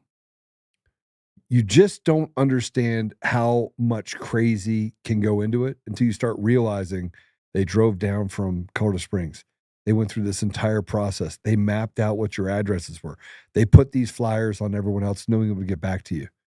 You didn't know the limit. I mean, Kirk, you didn't know the limit of crazy. You didn't know. Right? Your address is on it. To that point, if this happened after COVID, after the riots and everything, it'd make more sense in the moment. But because, I was somebody that would talk on air every once in a while, play funny sound clips, like a honking horn or something, and just, have fun and talk about the news of the day. If this happened after COVID, it'd be a lot more understandable. Like, oh, okay, I know exactly what these people did. But because it was essentially the beginning of the era of like cancel culture and things of that nature, the censorship, it became something that I had to figure out on my own and do my own research in order to find out who and why and the what. All right. Now the big question. Do you think the call happened with Eric Coomer? I will say I do not believe it happened. Okay. Now you ready? Let's go. All right. We'll start at the beginning. Apollo, pop up here with me. I'm going to take you back in time. I'm going to go all the way back to March of 2020. So this is the interview of you interviewing me so I can interview you. Okay. March of 2020. I just got back from Europe. I was over in the UK. I went there to watch a soccer match with my wife. People were talking about this virus, but things weren't shut down. I think it was the 27th or 28th of March I got back, and the next day or the day after that, they closed down everything. Okay. Wasn't political. I mean, I liked President Trump a lot, but politics weren't the same as they are today. It just wasn't, liberal, conservative. I mean, I'd crack jokes about my business partner who loves Bernie Sanders. I call him a Bernie bro. My business partner for 13 years. And so I wasn't particularly, there was no, I bought him a yarmulke to wear when I went to Israel, and I came back and I gave him this thing that said Trump 2016. And then I made him put it on, and I took a picture of him. It was awesome. And then I told him I'd hold that as blackmail if he ever told me he didn't support President Trump. I think he showed me that once. Yeah. And so I now I want to point out a few things. that I think are important. One, 2019, I was Ernst & Young Entrepreneur of the Year nominee. Did you know that? I did not. Okay. In 2020, I was also a nominee for Ernst & Young Entrepreneur of the Year. And in 2020, I was also a finalist for Entrepreneur of the Year. We had never taken outside capital. This is a bunch of stuff you've never heard before. Okay. I'm sure of it. Because none of the articles would ever say any of this stuff about me. I was set to sell my company in 2021 for north of $200 million. I was one of the largest first-party data aggregators in the nation. I had built some pretty cool stuff called Prometheus intelligence technology. I ran my company. I was debt-free. They had wrote an article in the Denver Business Journal about the fact that I had been able to take a bunch of data. I wasn't getting involved in elections. I was getting involved in my community. And a friend of mine in April, remember when the stock market dropped by 1,000 points in one day? Do you remember that? I do. Yep. It was big, right? I mean, people were panicking. They thought this is 2008 all over again, 2007 all over again. You know, this is the sky is falling, right? Kind of like today. Kind of like what we're dealing with right now. It's almost identical, actually. It's identical to it, right? So my friend called me and said, Joe, they canceled my line of credit. Now, everyone at the time, I wasn't in podcasting. I had Conservative Daily, right? Conservative Daily, I started back in 2011. And we basically gave people the ability to talk to congressmen, but I didn't run it. I used a pseudonym called Joe Otto. I had writers that would write stuff about, you know, the Marine that was that got caught up in Mexico. I remember the Marine that got caught in Mexico, and they basically put him in a prison, and he went across the border, accidentally tried to do a U-turn. They wouldn't let him. Pamarisi or something like that. Yeah. So we actually were the ones that got him released. We actually worked with Congress. And then you had the Navy guy that was on a ship, and the parent, the judge was going to strip him of his parental rights, but he couldn't get there. So we found out about that, and we literally hammered that judge. We hammered the judge. I mean, it was awesome. And got the judge to reverse course. Thousands and thousands of people reached out against that judge. Now, during this same time, I played football with gang members. Did you know that? I did not. Okay. So I played flag football for about the last 15 years. I played flag football in a league that worked with guys on the inner city. And I can actually still throw a football 60 yards on a string. Apollo has had to be tattooed with my football. Is that true? Got stuck with one of those, like right here. Yeah. And prior to 2020, in 2018, one of my guys that I play ball with, got picked up for a drug charge that was completely made up. He had turned his life around. Both of the people that he went to school with, that he was buddies with, both had been murdered. Both drug dealing, murdered. He had to make a decision, change his life, right? And, you know, a couple years prior to that, made a decision to go different direction. Brother asked him to send some drugs through the mail. He worked for UPS. And so I went to the DA and I advocated for my friend, and I got the charges dropped against my friend. Now, it wasn't after I got kicked out of the room because I called the ADA a racist. I was pissed. She wouldn't listen to me, right? So I'm a very passionate person, right? I believe that I am my brother's keeper, and that you have to represent your community. I was a Tocqueville member for United Way. I was a investment chair for the Boy Scouts. I sat on the Village Exchange Center, which works with refugees that come into the country to give them opportunities and to give them stuff. I sat on that board for 4 years. I was the most active board member that they had. You can go check all of this. I'm selling my company, going through all this process. My friend commits suicide in April. You talked about the things that changed you. You know, your parents being doxxed. That you actually said, you know, it's not even me. It's my parents, my friends, my family, right? You created a nexus to what was most important in your life, right? Okay. My nexus was the fact that he called me on Monday or Tuesday and said, I need help. And before I got a chance to help him, I said, hey, if you need me to borrow money, I'll let you borrow money. Before I got a chance to help him, I got a call from his wife that says, Mark's gone. He committed suicide.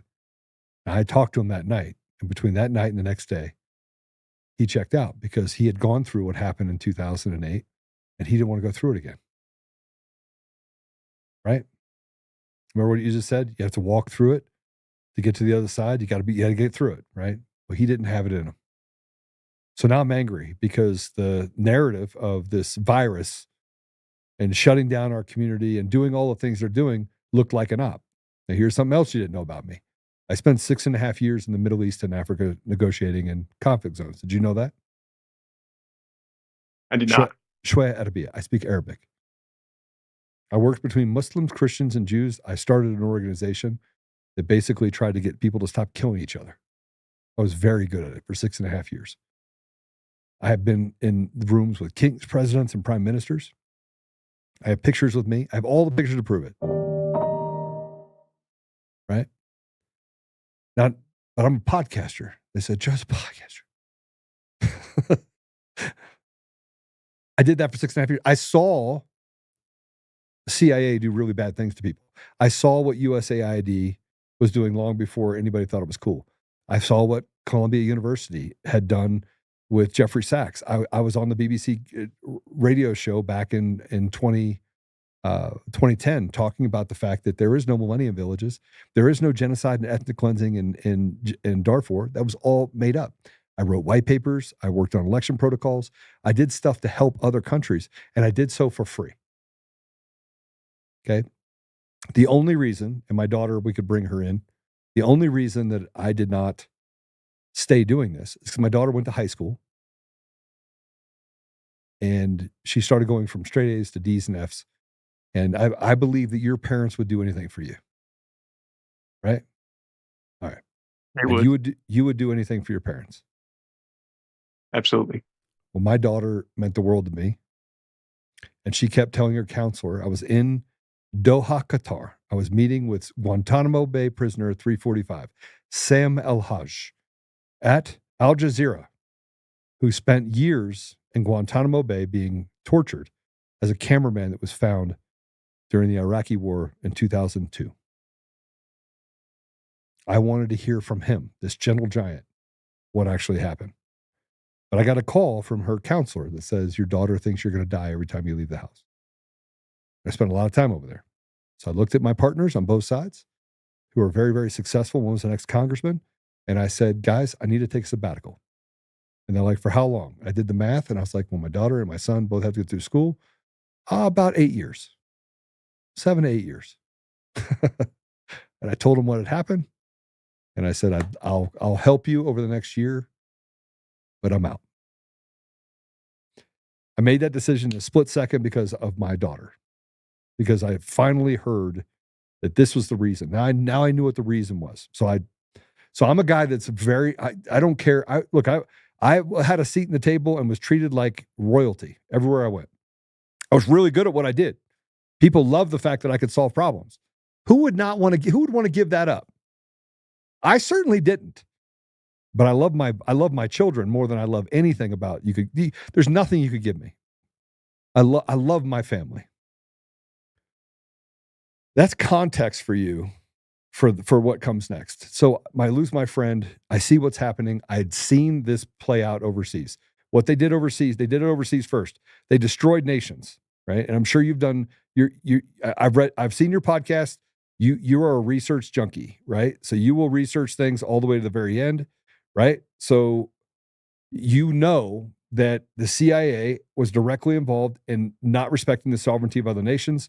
You also know that there are no weapons of mass destruction. That was an absolute lie. that all of this stuff. Do you know, or am I making this up? I mean, No, you're right. Yep. Okay. So what I'm saying is not unreasonable. It's not a lie, right? Would you agree? It's not a lie.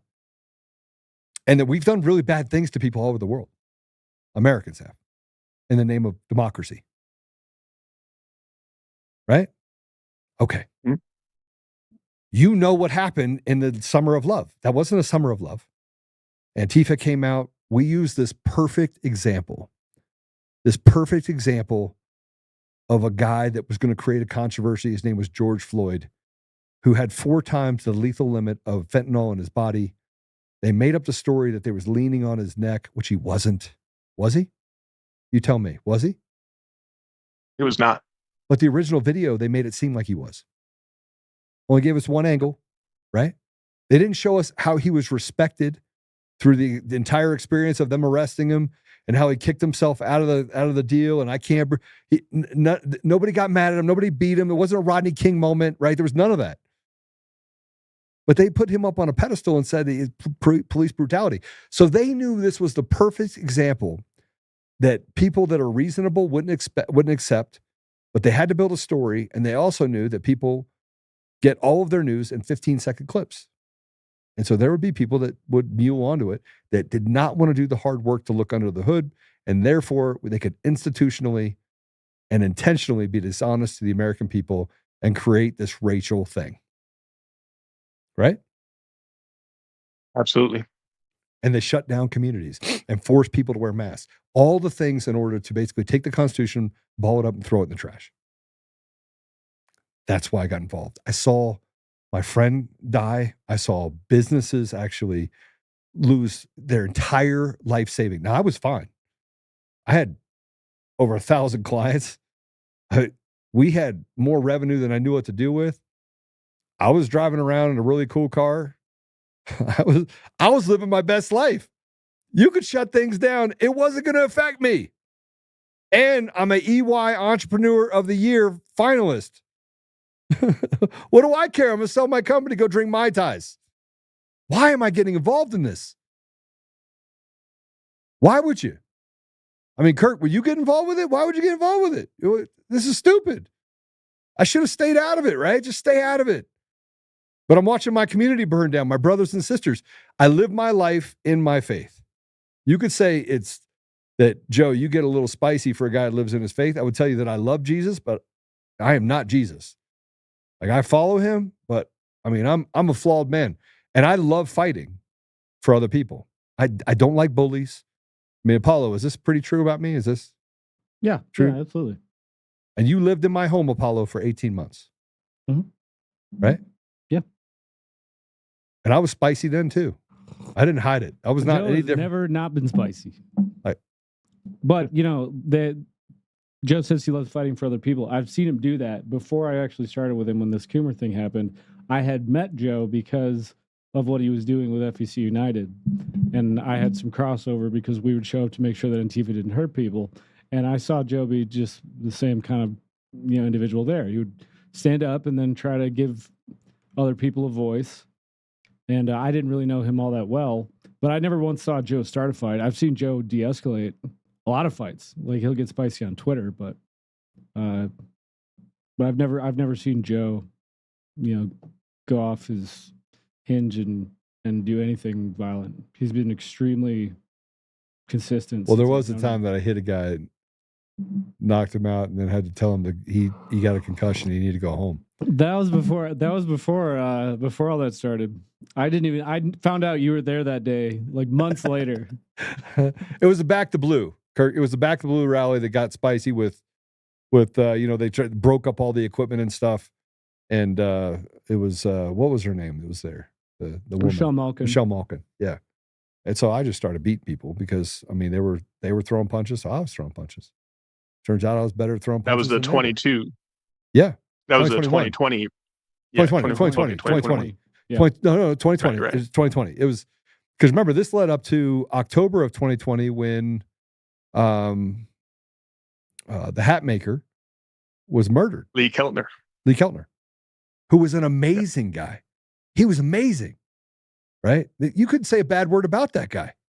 Just a nice guy. Sorry, he just was. And who took his life? KUSA and their security guard. Yes. Just so happen to have the same philosophy as Antifa and BLM. Who and actually Occupy Wall Street. had videos of him supporting Antifa. Yep. Right?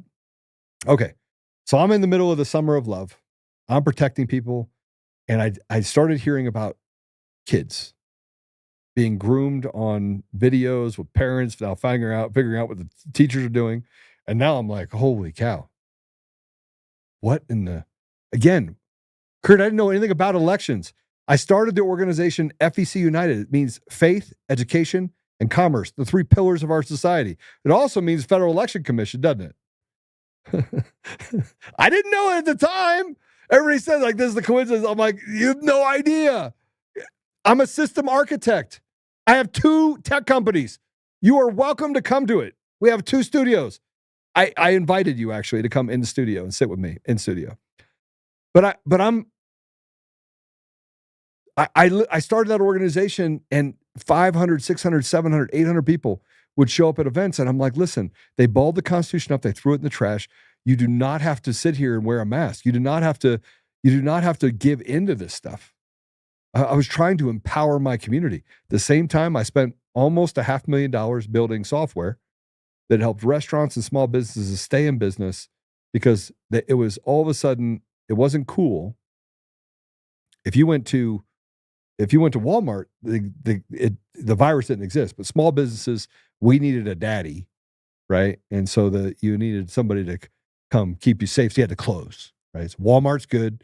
Liquor stores, yeah, also virus doesn't exist at liquor stores or dispensaries. It's completely, they're exempt, right? But a small business, a restaurant, oh my gosh. Oh, and by the way, you have to wear a mask, but you can take the mask off when you sit down because actually the virus only exists at 4 feet, 4 inches, right above your head. It respects elevation, you know. Right, it respects elevation, yeah. You're sitting down and you're following the rules, so no, it's not going to hurt you. So that's how I got involved. I got involved because of the ridiculous. And I own gun stores and ranges. And then I own businesses. I own an event center at the time, which I no longer own. I owned a bunch of other stuff. But not one day did I shut any of my businesses down. And then I empowered other people and said, okay, I will hire you an attorney. I will work over here. I became a voice that said, let's go to the Capitol. And I used my data to bring people together so that they felt like they had a voice. We had 29,000 people on Facebook. We had all sorts of people that were engaged in these different communities. I brought people to the Capitol and I just started helping people.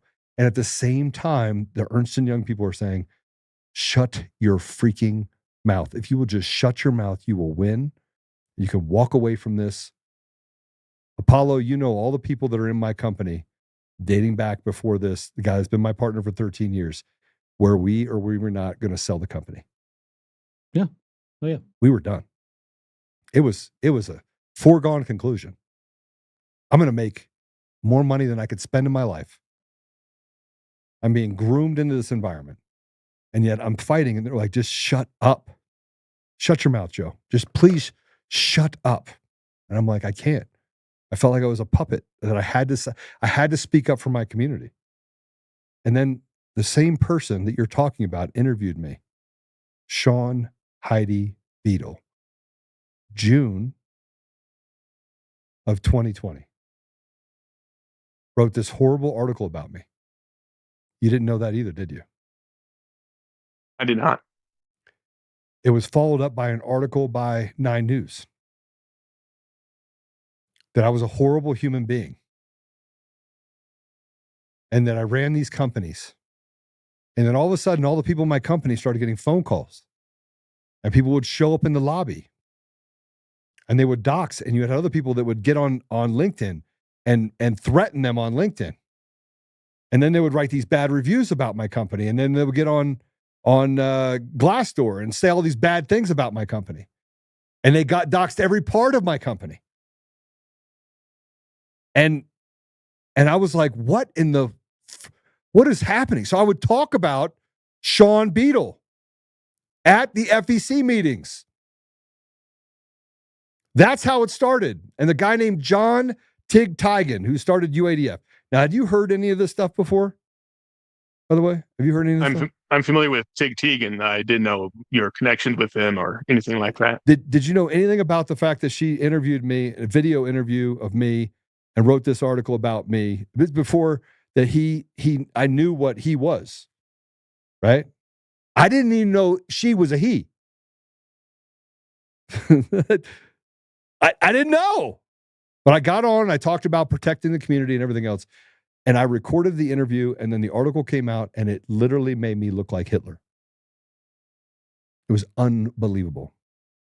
And it was the Colorado Springs Independent, the Indy. That's where it came out in. This is before he was at the other one. And I'm like, who is this? Who is this guy?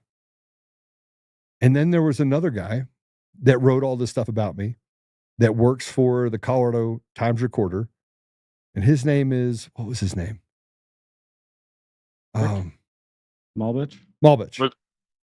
Eric Malbich? Yeah, Eric. And he's an Antifa guy. And then I connected the dots to Tay Anderson and all this other stuff. But keep in mind, like I just thought that they were people writing bad stuff about me, right? That they were just lying. That these were, but I'm having this conversation with Tig. I'm helping him build UADF so he can protect the community. Antifa got, you can check this. Antifa got 1 day. They got 1 day in the state of Colorado where they destroyed things. And from that day on, Tig Teagan, UADF, Joe Oltmann, Apollo, we all showed up. No matter where they went, they showed up to burn down a police station in Aurora. We showed up, they left. They came to Denver to do harm. We were right there. We told them, we'll kick your teeth in. We'll get you. You're going to need a dentist because we're coming for you. Very open. Were we not open, Apollo? It's very open. Yeah, I mean, like they weren't that smart. They would post on social media where they're going. So yeah, we'd be like, we're going to be in Aurora over here. And we're like, hey, cool. We'd be like, yeah, we will too. Better stay calm. And then after like posts of it's our city, we're going to stay here. They'd leave. And the cops would be like, yeah, I don't know where they went. All right. So fast forward, Kirk.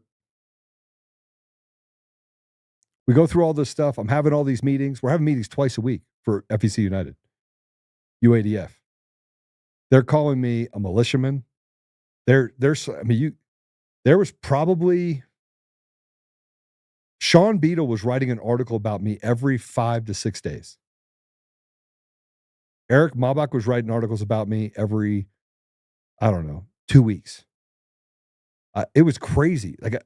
And all I wanted to do was give people in the community a voice. I didn't think what I was doing was all that controversial. Faith.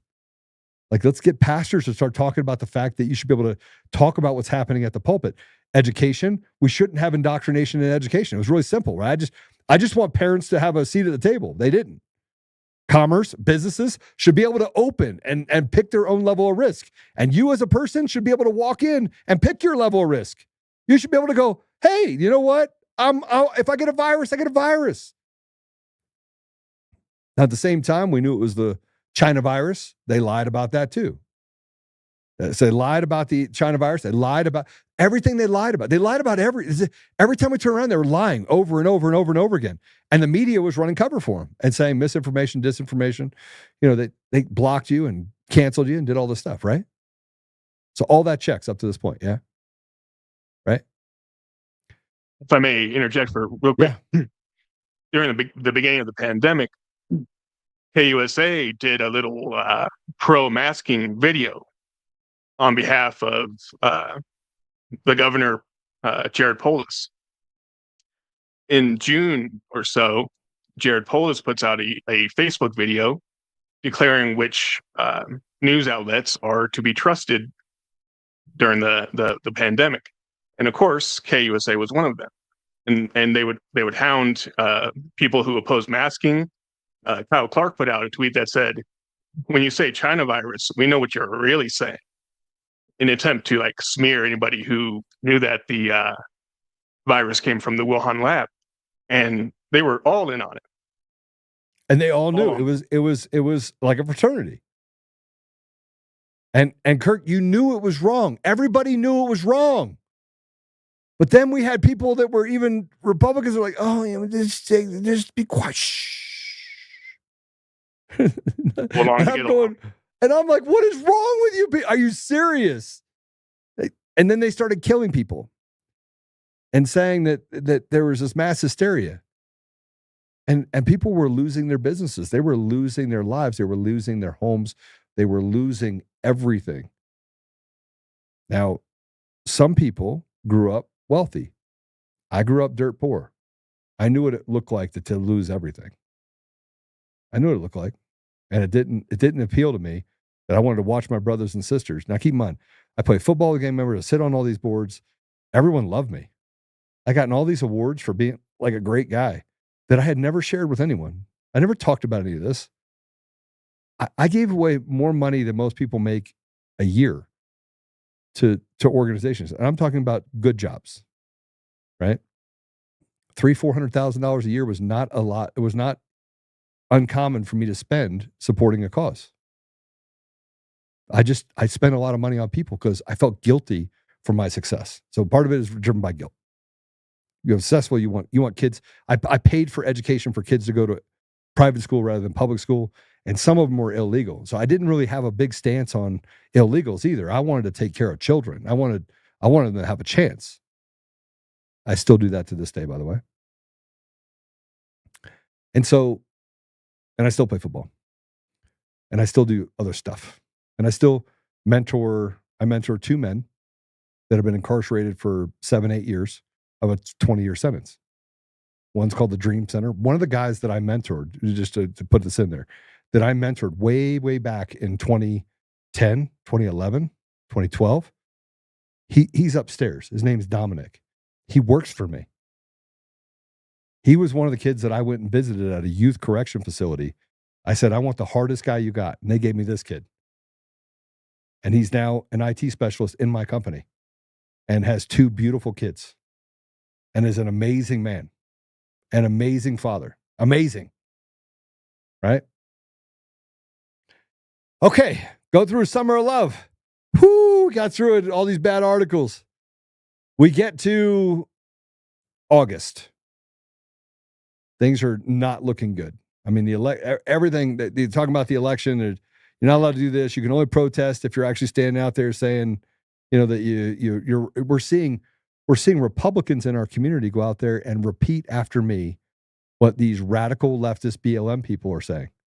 And I'm like, what is going on? And Shaven is going to a trial, and they're going to convict these cops and throw them in jail forever. And I mean, it's crazy. And now the real story's coming out about what the video looks like, and now people are having conflicts. It was the perfect chaotic moment. Would you agree? Absolutely. And what do they say? Never let a crisis go to waste, right? Right. Chaos favors the op, doesn't favor the people. Now, keep in mind, I had this kid come in, this Antifa kid.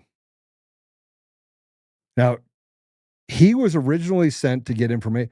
This is the hardest part about all of this, is that he's like, I'm Antifa. And I'm like, good for you. And if you know anything about me, I'm like, all right, I was Antifa. Okay. Yeah, good for you, son. Go do what you're going to do. Right? I hope you learned something. I say it all the time. I hope you learned something. I hope you listen to the podcast, you learn something. And most of them won't, but some will. And he comes in the first meeting and says, I know Antifa. I know that. I'm like, good for you. And the second time he comes in, he's like, no, you don't understand. Those people that are writing this stuff about you, they're Antifa. I'm like, wait a minute. Antifa? You mean the journalists? Those people? Yeah, they're all part of this Antifa. And I was like, no shit. And I still wasn't convinced. He knew I wasn't. Like, everyone wants to talk to me when I was at these meetings. You have 500 to 800 people. I'm talking about, hey, look, you got to honor the Lord. It's, I wear this thing on my thing that says Galatians 4:16. Am I the enemy because I tell you the truth? It's like the Bible verse that is on the floor of my garage. I come home and I see it. Let that guide you. Okay? That's August-ish. He goes, I can get you on a call that they have an Antifa call. And he didn't call it an Antifa call. He says, I can get you on one of the calls. I go, okay. Now I'm interested. But I'm interested because of the journalist. I only wanted the journalist. I want to be able to say, okay, this guy said that these guys are Antifa and he's Antifa. He's going to get me on this call. Done.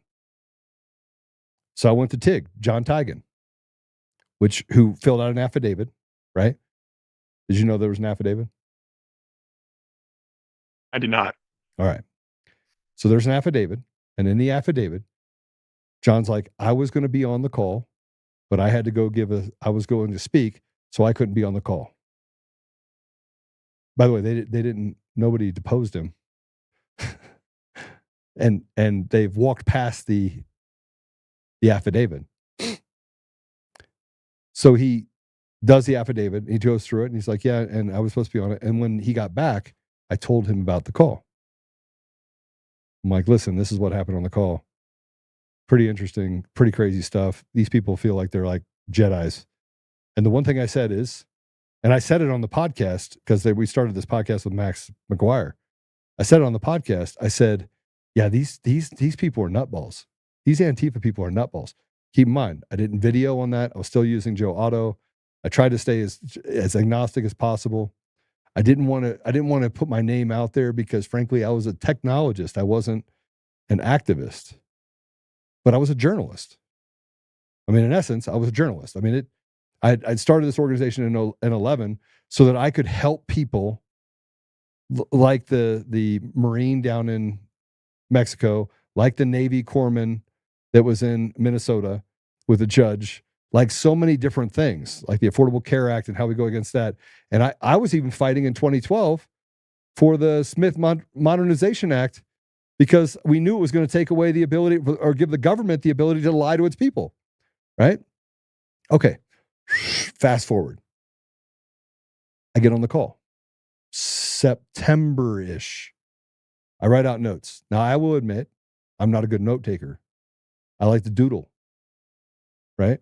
But if you come to my office, you will see that I have stacks of books that are books of notes. I know what it means. You probably wouldn't, but I know what it means. Okay? And so I'm on the call. And one of the big things is that he did not want it to be recorded because he felt that if it was recorded, he would put himself at risk. Now, knowing what they did do to Antifa people, what they've done to people, and what they've done to you, what they've done to me, what they've really done to me, they don't play. They shot a guy in the chest, at the end of 2020 in Oregon that was a anti-Antifa guy. And then you got Rittenhouse. I mean, I can keep going. I mean, these people are diabolical. Look at what Sean Beadle said after he got outed for being the Antifa leader. Yeah, I think they all should die. Fell off the wagon, just say they all need to die. That's who they are. Okay? So I get on the call, I take my notes. Eric Coomer, when he comes up, he talks about it's the weirdest call in the world because if you've ever gotten involved or seen some of these Antifa calls, some of them are a little bit more elastic, where some people will stay very focused, and most of the calls are people that spend a lot of time being simps. like they just it's a weird dynamic between people because half of the people are just listening and taking their orders, and the other half are busy trying to bolster themselves. Very bombastic. And Tay Anderson was on that call. And I thought Sean Beadle was on that call. But nobody had their names as their names on the call, on the Zoom call. And so you can't, it becomes very difficult to tell who is who. Tay's got a very distinctive voice. Eric Coomer has a very distinctive voice. Sean Beadle, not so much. Depends on what day, because he, she, it, whatever you want to call it, can change its voice, right? Am I wrong? Not. Okay. So I wasn't sure, but there was other people on the call. And as I'm going through it, there's certain things that were said on the call that concerned me. One was what was happening in Aurora with the Breonna Taylor deal, being shot and killed during a raid at her house, and that was another one of the BLM things, and who they wanted to target. And then this guy Joey Camp, who I had never talked to before, ever. I'd never talked to Joey Camp. Never had a conversation with him. I didn't particularly get involved in the dynamics of the what I call the soup. I was just there to help. Like, they called me, I'll build this, I'll do this. I was very tactical. I wanted to talk to I wanted people in the community to go out and protect their children, is really what I wanted them to do. Okay. So I do my research. There's guy Eric. Who's Eric? Somebody asked, who's Eric? Eric's a Dominion guy. Okay. So you would say, well, that's not enough to go on, Joe. I would say, okay. Yeah, it wasn't. It was enough to go on to go look up Dominion, Eric, Denver, Colorado. Now, I will tell you, there's a screenshot of a Google deal. Did you know about that? Where it said, Kurt, this is the problem with the media, is the media can say one thing. And the reality of it is that I Googled it, Eric, Dominion, Denver, Colorado, because we're in Denver, right? So Denver, Colorado, Eric, Dominion, saw what came up. On that thing, all the stuff comes up. Guess what comes up? Dominion voting system, Eric Coomer. Dominion voting systems, Eric Coomer. I have a screenshot of it, right? Now, the screenshot was done in November of 2020 because a guy named Randy Corcoran asked me to find out, go back through in the system. My computer was replaced in that time, which is documented, and said, can you go in and show me what you reviewed? So I used what's called the Wayback Machine inside of Google. So inside of Google, you can go in there and you can set the date parameters, put in Denver, Colorado, or Eric, Dominion, Denver, Colorado, right? You could do that. And you set a date parameter. So I went all the way back, I think, to September. I think I picked a day in the beginning of September, and I'm like, here, boom. And it pops up all the things, the same thing, Eric Coomer, Dominion voting says, blah, blah, blah, right? The next day, I run another Google query, which is also in the record. Eric, Dominion, Denver, Colorado. Guess what wasn't on that page? The links you were talking about. He wiped the entire internet of Eric Coomer. It's gone. Now, Kirk, who has the power to purge the internet of a human being's name? Godlike entity, for sure. It has 3 letters, right? Does it end with A, begin with C? But I'm going to take you back in time. So I wanted to take you to that so you understand that you didn't know that I had these screenshots. Screenshot, right? You didn't know that I have an affidavit for Coomer or for John Tigan. I'm being very detailed, and I'm getting these text messages like, Joe, that I remember some of this. I'm glad you're going through this even more detailed. And I live this life. So this is the part that I know really well, right?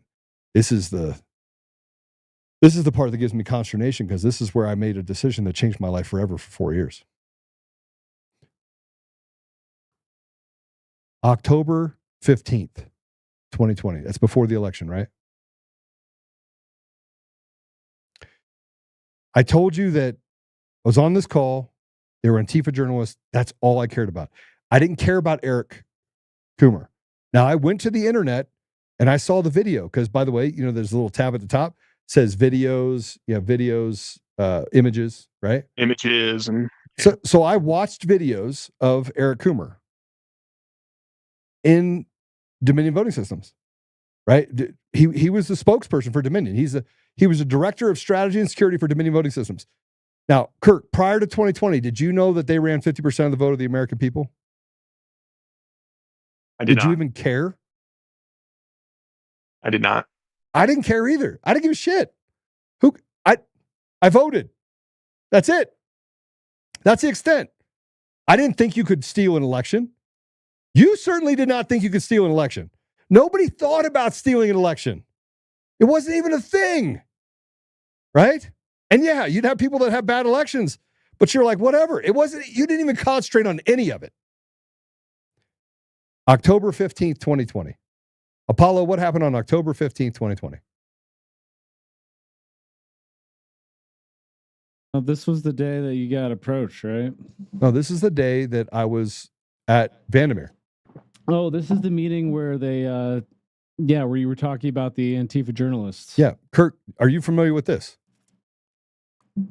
I'm a little bit familiar with it. You mentioned Randy Corporing. I'm a former producer for him, off and on, never full time. I've read the Dominion lawsuit against Salem that draws heavily from Corporing and everyone else. So I am familiar with some of these details now. Are you familiar with October 15th of 2020? Is that like a rally or yeah, it was a rally. A big event that happened? Yeah. Yep. Vandermeer. Yep. Yeah. Go ahead and put that article up, if you would, Apollo.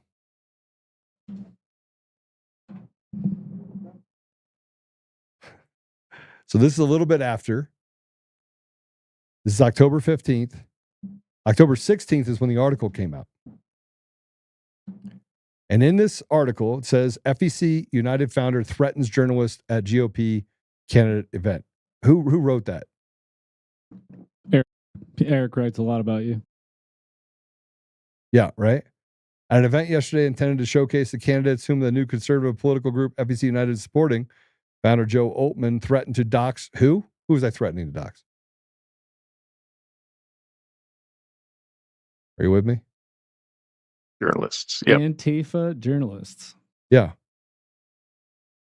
And I claim that I have identified Antifa members that are actually journalists writing stories about us. And there's a video of this. Kirk, now have you seen this? I have not. The election hadn't happened yet. This is October 15th. This is before anything. I'm uncovering journalists. Ante Anderson. I'm going through all this stuff. I'm still digging deep into it. You can see my socials, by the way. If you go back on time, if you go to Facebook, which I never even used Twitter that much before that, but Facebook, you'll see that I wrote in there that, we caught them. Caught these Antifa journalists. Right? You didn't know any of that either. And then, but inside of this, what am I looking at? Ignore that for now. What's that? Ignore that for right now. Okay. Now, keep in mind, I didn't say anything about Coomer. Why did I not say anything about Coomer? Yeah, it didn't come up yet. He's not important to the story. Right. Why would I care if he guys does elections in Denver? The hell do I care? Right? He's a salesperson. You think people, there's a lot of hyperbolic things that people say. People say a lot of bullshit, right? And so why would I pay attention to him? He's not important to the story. He's not important to anything at this point. He just is another Antifite. And I'm like, well, that's weird. And as much as they brag about things, people in Antifa brag about stuff all the time. They've been bragging about stuff for years. Years they've been bragging about it. Yeah, we're gonna do this. We're gonna win this. Turns out they were true. It was true. they were winning stuff. We didn't even see it. They were winning stuff. But I'm 18 days away from the election. Fast forward. Okay, do you want to hear this video? You want to hear it? I can play it for you. Play it. So we got just a couple more things we're going to go over right now, but the one thing I do want to tell you is data is a really great thing, right? So through this whole process, we've been actually demasking. We have people on the inside in lots of places demasking Antifa members that are actually acting as journalists. So we've uncovered 13 journalists that work for organizations that are part of the Antifa organization that are actually journalists writing stories about us. So the next thing that we're doing because of that is that we're going to start demasking so people in the community know who they are. You want to see what happens? You want to know what doxing looks like? You want to know what it looks like to actually take people who are going to take this country away from you? I'll put them on billboards. And if you don't think I have the money to do it, they'll run out of money before I do.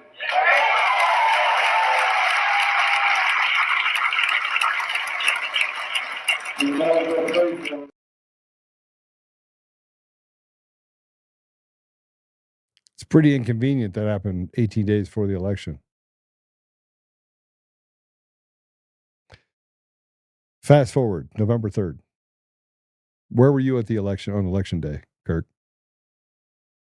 I was at my house watching the results come in. With your parents? Yep. How'd you feel about it? The first night, Trump's Great. ahead, all these different swing states, everything's going well. I'm gonna go to sleep. Wake up, everything changed. All right. You woke up, how'd you feel? I was a little skeptical as to what had happened, and then check my Twitter, and things are getting pretty chaotic, and I start questioning exactly what the heck I'm seeing. Did you hear anything right after about Dominion at all? Not immediately. Mm-mm. No, nobody even talked about Dominion until Monday morning. And it was because of a post or a thing that I did, but a video that I did. And I got called from everywhere across the country because of that podcast. I still call myself Joe Otto. Okay, so November 3rd, November 4th, November 5th, we all saw what happened. None of us really got our bearings on it. We couldn't figure out how it happened, right? We kept hearing about ballots coming in the middle of the night. Like there was crazy stuff happening, right? Nobody could really give us there's no definitive anything. Still, nobody was talking about voting anything. They were just talking about people muling votes or, that's it. That's all we heard about. And we couldn't figure it out. We had all this stuff and you had people screaming and yelling, but they hadn't even called the election yet. They didn't call the election until November 7th. You know that, right? That's Saturday. Yeah, that's Saturday, right? Yeah. All right. So November 6th, I'm up elk hunting with Gordon, who is my best friend. At the time, he was 82. He's 87 now. Now, Gordon's wife is one of the top SEC attorneys in the country. They have been friends with my wife and I for many years. He's my guy that he's a Mormon fella. Doesn't drink. Owned a accounting firm for the first 100 years of his life. And is probably one of the most amazing men I've ever met. So I'm elk hunting with him.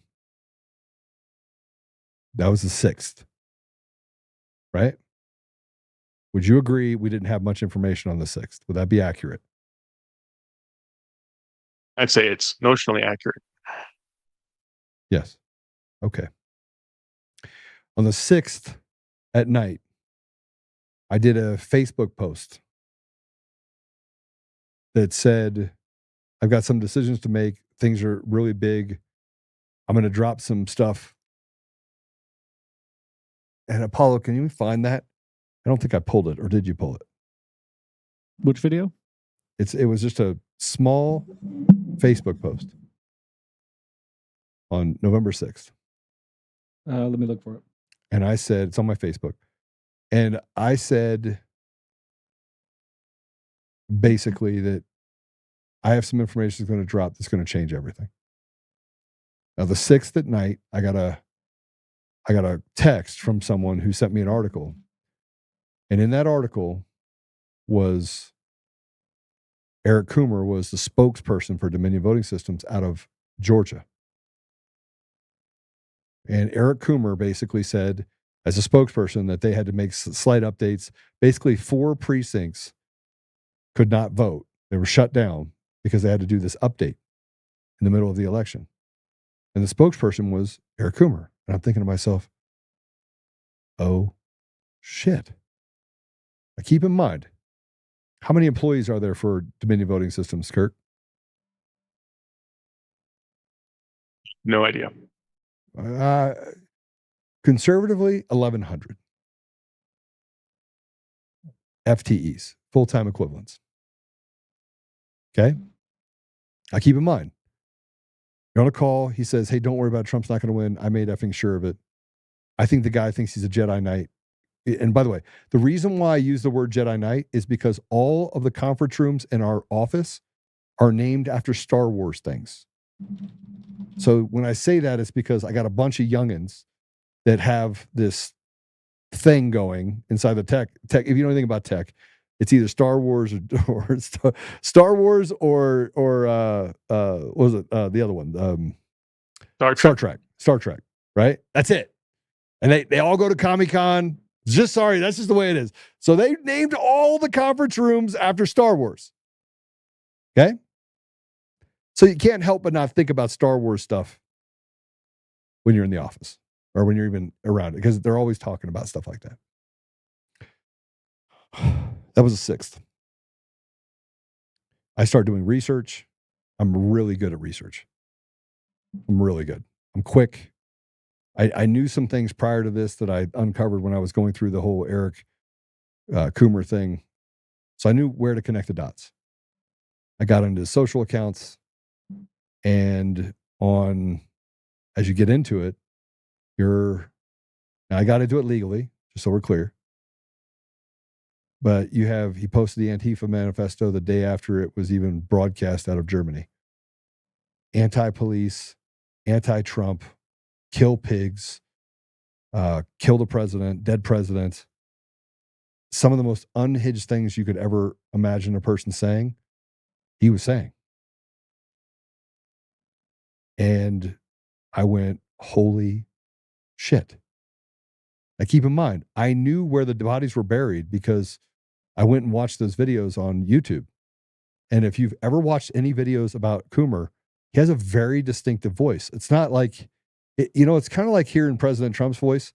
If I were to have somebody play President Trump's voice, and it was even someone that was just remotely close to that, you would be, that's Trump. Right? Yeah.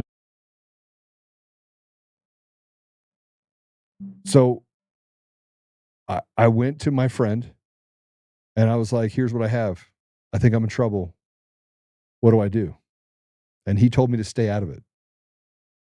That was the night of November 6th. I'm up there elk hunting. Gordon also created an affidavit. He did an affidavit. He's like, this is all that happens. This is all that happened that night. Now, you didn't know about the first affidavit. You didn't know about the fact that I was talking about demasking Antifa or journalists. None of this stuff came out, any of the convenient stuff that they said. Okay? And none of that came up. You probably knew that he had some social posts out there, right? That he had social posts that were anti-Trump. You probably knew that. You probably didn't know that the fact that he had the Antifa manifesto that he put the day after it came out, he put it on his Facebook page promoting Antifa, right? These are all things that you probably didn't know because the media is not going to tell you this story. So Gordon filled an affidavit. I had to make a decision. What do I do? I wanted to stay out of it. Just so you know, I had already lost my Ernst & Young Entrepreneur of the Year award. I'm now just a finalist. Okay? I don't know if I'm going to still be able to sell the company. I'm pretty sure I can. We're still doing a lot of revenue. We're still doing great things. Pretty sure I'm still going to be able to sell it. And now I got to make a decision on a Friday night that I'm up elk hunting of what do I do about this guy that now is running 50% of the vote of the American people. And I'm going through it going, oh. So I put a post up and I forced myself down and think, I call my wife. I sit there and talk to Gordon. He tells me to stay out of it. Look, Joe, you've literally done everything you can to sabotage the chances of building a legacy on tech. I'm a system architect, Kirk. I'm very good. And I'm going to show you some other things that are going to be like, okay, all right. And you could come to my office and look through all of this. had never said a crossword to Gordon. Never. And I told him to F off. And I got in my car and I drove home, pissed off that he would want me to just abandon people. If I was going to take credit for anything, it would have been taking credit for being an EY Entrepreneur of the Year finalist. It would have been taking credit for all the good things I did in my community. I would have not been a servant and worked with gang members. I would have done everything to self-promote myself. But instead, I've served my community. And you can have conversations with any number of people here. Apollo will tell you I'm sometimes an asshole. That is absolutely true. I am sometimes the biggest asshole you've ever met in your life.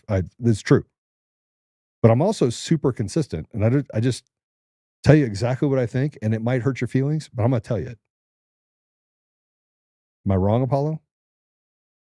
No, we all have our moments. You certainly do. But you are straightforward. You do not play games. November 9th, I get on the podcast. I go through my notes. I'm mortified at what I'm about to do. I knew it would change my life forever. That was on the 9th.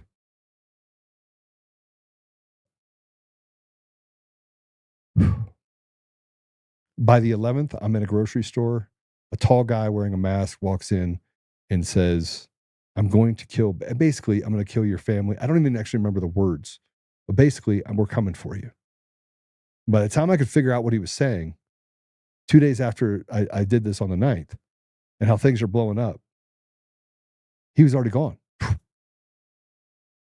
The day after that, I met with Apollo. Right? Thursday. Wasn't that Thursday? Apollo? The 11th, 12th. Yeah, I think it was Thursday. Yeah. Yeah. And everyone said, Joe, you have to have personal security. No one had been in my house yet. But I'm getting death threats, phone calls, emails, people showing up at my office. I have a wife and 2 kids. And by the way, I don't give you that because I'm a victim, because I'm not, just like you, I was a target. I'm not a victim. I am, hell no, I am not a victim. I will not be anybody's victim. Yet, fast forward, Apollo came in and worked 24 hours a day with another man watching my family. Now, I want you to understand this, and I'm only telling you this for my house is under massive construction. I'm living in a 43-foot RV. I had to put metal plates around the bed in case they shot into the RV so that they wouldn't kill my wife. While Apollo sat outside my house that, by the way, had no drywall in it. That was good. Right? And protect my family. By the 3rd day of him being there was a guy that came on the property with a gun. A long gun. By the 10th day, that had been the 3rd or 4th time someone had come there to do harm to my family. SWAT was at my house. I don't know if it was SWAT, but the SWAT people. While I slept, they're like, yeah, we had to have the police out. You can go run a records request at Douglas County. You can run it 21 times over 4 years. The police had to come to my home. 2 people have been arrested. Apollo did this every day for a year and a half. For 18 months. He lived in my home. When we finally got it all done, he lived in my home. Traveled everywhere with me. Everywhere. Didn't matter where I went, he was there. I had people across the street from my office with binoculars and or a gun that were on the top floor just outside. I can't count how many. Oh, that's right. They sent powder through the mail to my home to scare my wife and my daughter. And so I had to have hazmat come with the FBI, the sheriff's office, first responders, make us wait up at the cul-de-sac while they put up this ET tent and go down and check and make sure it's okay. And they never came back to tell me what was in the envelope. Never. They followed me. They took pictures of me. They harassed my family. I had to have security on my son when he went to DU that stood outside of his house and dormitory for 2 years. I had to send my ex-wife and my daughter out of the state. I mean, that's a lot to know that you're going to go through. To lie about a stupid call. I mean, that'd be the most foolish fucking thing that a person could possibly do. And I screwed up selling my company. So not only that, but I risk all of this to get sued because I knew that was going to happen while they're trying to kill my family. And I got to pay Apollo a shit ton of money to watch my family, which he would have gladly done for free, but I wouldn't let him. And then fast forward to the middle of December. And this is when Eric Coomer wrote an article in the Denver Post.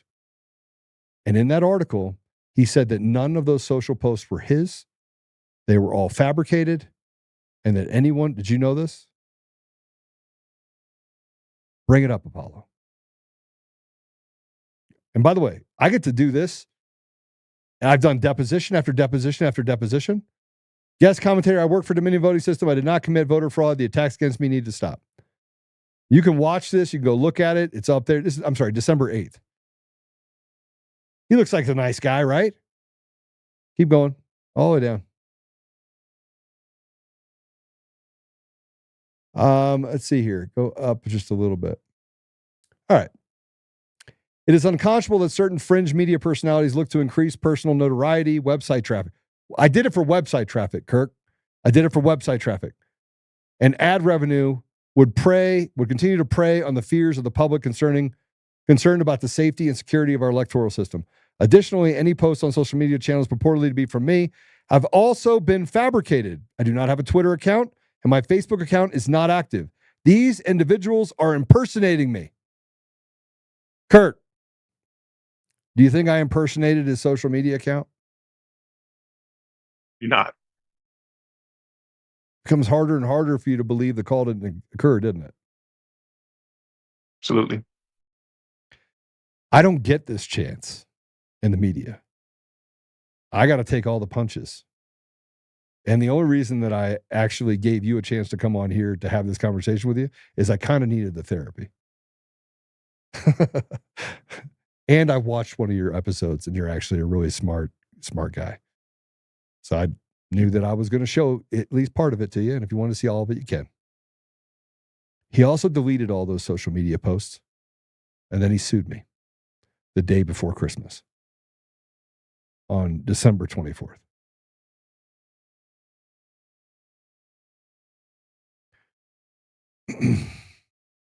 Oh, yeah. Here you go. Here's the Antifa manifesto that he put up. Yeah, this is from his deposition. Yeah. And he said he admitted to deleting the social post in his deposition. Now, keep in mind, Kirk, I have served my community since I gave my life to Jesus in 2007. I mean, without exception. I mean, my brother was murdered by a police officer. I actually thought that George Floyd was a guy that was beat up before I got into it. I mean, I had these feelings because I grew up in a place where I didn't particularly like police officers. So I had conflicts. Oh, is this an actual video of it? Yeah. And I'll share all this with you. If you want I will share the deposition with you. I want you to watch it because I know you will. Now I know you will watch it, right? That's Eric Coomer, right? Any part of this you want to play, Apollo? There's a couple points where he talks about Antifa I can play. Yeah. I think this is the right one. Those are multiple terms. I'll pick out sarcastic, satirical, flippant, ironic, irreverent, blithe, sure. Okay. Dry, farcical. Okay. So tell me which of those terms apply to this document. What in it is ironic, farcical, whimsical? So, from my best recollection, this anonymous letter was posted the day after the current FBI released a statement saying that there was no such thing as an organized group called Antifa. So it's clear when it says, let us be perfectly clear, Antifa isn't an organization. There are no membership, no meetings, no dues, no rules. And then it goes on to then describe rules and leaders and structure. And let me just remind everybody, this is part of the deposition when these posts were brought up, and he was asked if these were his posts, and he said, yes, these are my posts, the ones that he claimed in that article that he were fabricated. That in itself is a contradiction, which to me is satirical, tongue-in-cheek, irreverent, and trying to make a statement through that sarcasm. Okay, so you think the article as a whole is satirical. Are there any particular statements in the article, other than the ones that you've already mentioned, that you believe are ironic? I just wanted more for serious, Kirk. tongue-in-cheek, whimsical. I wanted him to hear it and see it. I'd have to reread the entire article, which if you want me to do that right now, I guess I can. But I would say on the whole, the document stands in and of itself as a satirical, sarcastic post. Off the record, we'll let you read this on your own time. When you're ready. Take it down for a minute. Kirk, it was the Antifa manifesto that basically called President Trump a fascist. Do you believe that that was a satirical article? Absolutely not. Do you believe what he said about Antifa not being an organization? Absolutely not. Okay. Kirk, here's the guy that runs 50% of the vote of the American people. He's one of 1,100 people. How would I pick out the head of strategy and security on a Friday night, 3 days after the election, before they even called it, out of 1,100 people out of a hat that happens to put the Antifa manifesto on his website or his socials, who then says the socials aren't his, who then says that it's a satirical thing. And I haven't even gotten to the juicy part where he basically said, kill pigs, kill the police, dead presidents, all the stuff where he's basically calling Trumpsters retards and all sorts of other stuff. I mean, really bad stuff. Okay. How would I pick him out of 1,100 people? Out of a hat while I'm elk hunting? You think it's possible, Kirk? No. You think that a guy would give up a $250 million payday, which I don't get all of it, 60% of it. You think I'd give up would you give up a $250 million payday to ruin your life and have your wife and kids get attacked? Would not. Yeah. Okay, so now fast forward on this. So I decided to dig into Eric Coomer and see if it was just him or if Dominion voting systems could actually steal elections.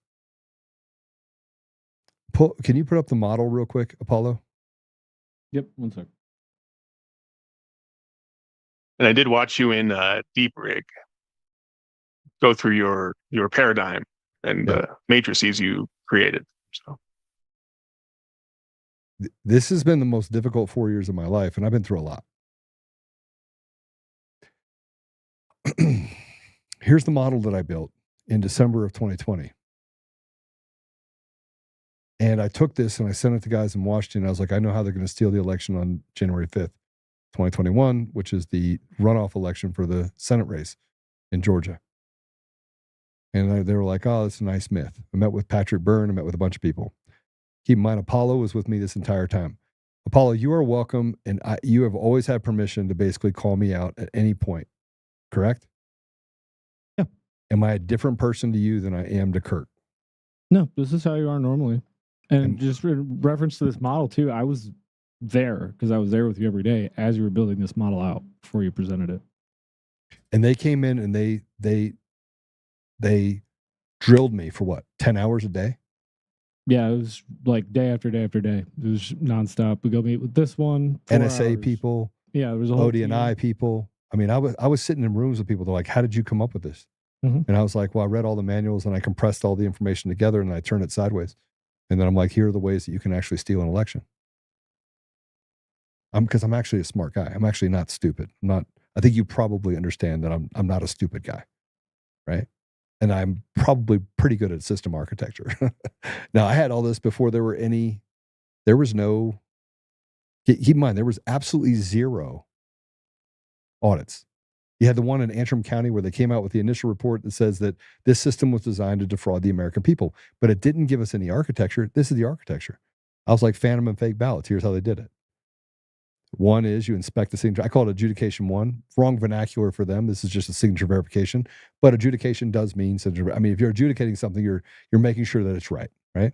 Compare it to records. If it is, you have voter registration validation. I didn't understand how they were connecting, but I put a little internet thing there. Remember, this is also the time that they said that there was no connection to the internet. We still didn't have full verification that there was a connection to the internet. No one knew it. So why am I telling you that it's connected to the internet? Because I knew it was, right? Voter registration, and then you go right to cure. It's cured, comes back down, goes back to compared records, verified, goes over envelope, and the ballots are divided about 14, 15 days before the election. That's when you can take the vote out and put it separated from the envelope, okay? We never got access to the envelopes. So these are what are called small cons and big cons. That's what all the numbers are, right? Where you can actually infiltrate and steal things. And then I had to get to 2, which is, first one is the fake ballots. It can be done manually or through automation. So you knew you could have these absentee, these ballots. And this didn't allow for the fact that you could have the Postal Service involved, which we know is involved. 2 is the fake and phantom ballots. 3 is the envelopes, because they never did any verification on envelopes because they were all destroyed. But if you look at 2, fake ballots gets mixed in with phantom ballots. Phantom ballots don't exist. It's in the tabulation system. Who owns the adjudication process for Dominion voting systems? Who owns the patent? Eric Coomer. Oh, no. Did you know that? Oh. Eric Coomer. You didn't know I did that? not. Okay. Mm-mm. Yeah. So it starts to make sense, right? I mean, this guy owns the adjudication. I mean, he's the guy, right? If it's a good count, it goes to tabulation, right? If it's not, it goes to adjudication too. If you have a vote, it's like a off vote, or it doesn't have you have a suspension system inside of the tabulation system for adjudication that allows for you to suspend ballots. So you can put them in as you want to. You don't even have to have a ballot. You can actually create a ballot out of thin air using what's called the ADA requirement, which basically allows them to create a ballot that looks like it's been filled in by human hands and then passed off as a vote. But see, remember what happened on November 3rd? All the systems went down and they came back up. It was called the Edison Zero. And when they came back up, you saw things flip and you saw votes change. And we saw it. We didn't know what it was doing, right? Yep, there it is. Eric Coomer. Ballot adjudication and voting systems analyzing ballot images. Dating back all the way to 2015. Okay. Ready for this? Once you know who voted at night when the system went down, what do you also know? If you know who voted, what else do you know? You didn't vote? Now, Kirk, what happens when you have a system that says, here are the people that voted, and you need to figure out who didn't vote? You create a database of information on voters. Now, I said the internet connection is before an outside registration system. So once you know who voted, then you could attach voters to illegitimate or phantom ballots you'd never know. Because what else do we know about all the things that we found is that they didn't have any log files because they were set to 2 KBs, which means you have no ability to actually recover that information. So they erased any sign that they were ever in the system, is what we found in Antrim County, what we found in Maricopa County, what we found in Mesa County, that they were stealing elections, and this is how they were doing it. But let's just say that they go get the votes, come back, come up, put it in the system, take all those phantom ballots, intent determined, put in a good count, travel, registration, transfer. And what do we find out by Ruby and Shea is that these tabulation transfer devices, these little USBs, I can change all of the records in the system with one of these USBs. Now, what you also don't know is that after it's done with Dominion, it goes into a tabulation system that goes into Seidel. Seidel goes to Edison. Edison then goes to the media. So the whole system is designed to create a black box. Now, I just identified what in the black box happens with Dominion voting systems because I was able to verify this based upon the information that was publicly available. January 5th at night, I'm on a stage in Freedom Plaza, and I said, this is how they stole the elections, and all the TVs went off. Is that true, Apollo? Ding, ding, ding, ding, ding, ding, ding. Yep, I had all the red people lights back from Michigan and other states. They were telling me, "Hey, Joe's just speaking up, Liberty Plaza or Freedom Plaza, whatever it was, And yeah, we were watching on this YouTube stream or watching over here, and they all just disappeared. We started talking about the machines, and we lost the feed. Now, Kirk, this is the most. You're actually interviewing me now because I've been going on for this for a while. But January 5th was also at the Freedom Plaza. And things got really weird for me across the board. Like, keep in mind, I'm in DC because I was asked to come there. I had met with different voting groups, NSA groups, guys that were mixed in with ODNI. I'm giving access to information about the Insurrection Act, meeting with President Trump. I'm meeting with John Eastman. I'm meeting with other people that work in the State Department. Like, I'm in the room having, Mayor Rudy Giuliani, Patrick Byrne. I mean, you name it. I'm having conversations with people. And frankly, I'm still like, I'm not impressed. The thirst for power and money in DC on everyone's part is pretty high. Like, everyone wants to be important. And I'm this fish out of water that doesn't particularly like people. In other words, I don't like being in rooms with lots of people. I don't like being recognized. I just want to be a guy that helps people. Like, I'm that guy, right? I live my life that way. So fast forward to the 6th at 2:00 in the morning, Apollo and I get a call, and like, you get back over here.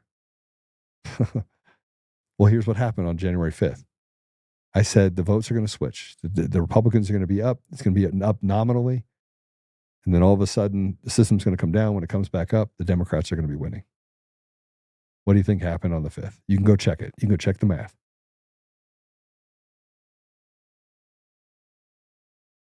Democrats were behind, and then all of a sudden, wouldn't you know it, they took the lead. 50.2%, 50.1%, 49.7%, and it was just outside the limits by which you could do an audit. True story. Jeez. And they said, Joe, how did you know? And Apollo, what did I say? I'm clairvoyant. I said, I'm clairvoyant. And I said, actually, I told you what was going to happen. I know what I'm talking about. And they're like, we need you to go meet with Pompeo immediately. This was actually a little bit funny, just, if I can reminisce, because I had watched you tell people for like 2 days now what was going to happen, and explain why, with some of the architecture, and then they came to you afterwards, and your response when they asked you, like, how do you know? After you'd just been like telling them and sending them information. It was pretty funny because then the I'm clairvoyant line hits really different when you like look back at how much he was saying the same freaking thing the entire time. It's kind of stupid. Yeah. So I went to the State Department. I was in a Faraday box with Apollo. Apollo went with me, and some really important people to meet with Pompeo. So I went to the State Department. When things were popping off on the Capitol steps, all the things that John Eastman said at Freedom, or what is it called? The Ellipsis. Yeah. Yeah, right. Kirk, that was all stuff he got from me. He was repeating what I had told him and that he proved. Okay. So I went to the State Department. I'm inside of this Faraday box. Can't have cell phones, can't have computers.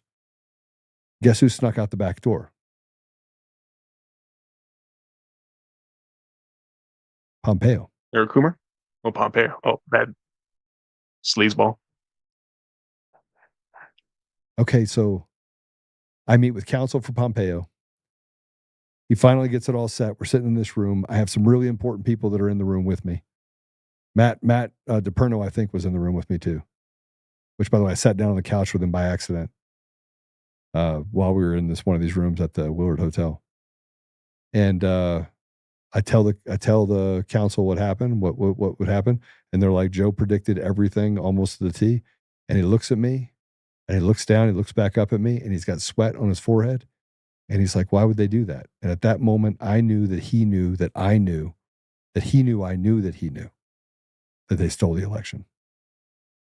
Right? You got all that, right? And then I was like, we got to get out of here. I'm like, this is not comfortable. And one of the deputy secretary of states that was there with me, I told him, and he showed me a letter from McIlerney and all this other stuff. And I was like, that's not what you don't understand. This is a bigger deal. This is a bigger play. Like everyone hears them. They're all in on it. Right. That night. So we leave, go back. That night, I'm sitting in the room with Mayor Rudy Giuliani. Patrick Byrne walks in. We have a bunch of conversations. And I figured out that night that nobody had a plan. Their plan was they didn't have a plan. So I was asked to go meet with President Trump. On the 7th, my company was infiltrated. They tried to steal all of my money. And I had somebody inside of my company that was basically getting paid to destroy my company. They tried to freeze all my bank accounts, or they tried to take all my bank accounts, all my money out of it.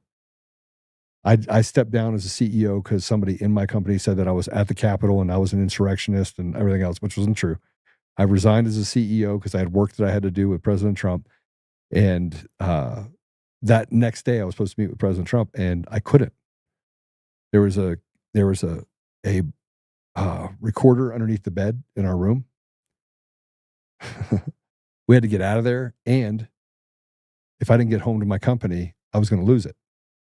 So I had to freeze all my accounts as a result of it and get back to save it. And I had to step down from my company for 3.5 years and walk away from it while basically everything that I had lived my life for was basically being thrown away.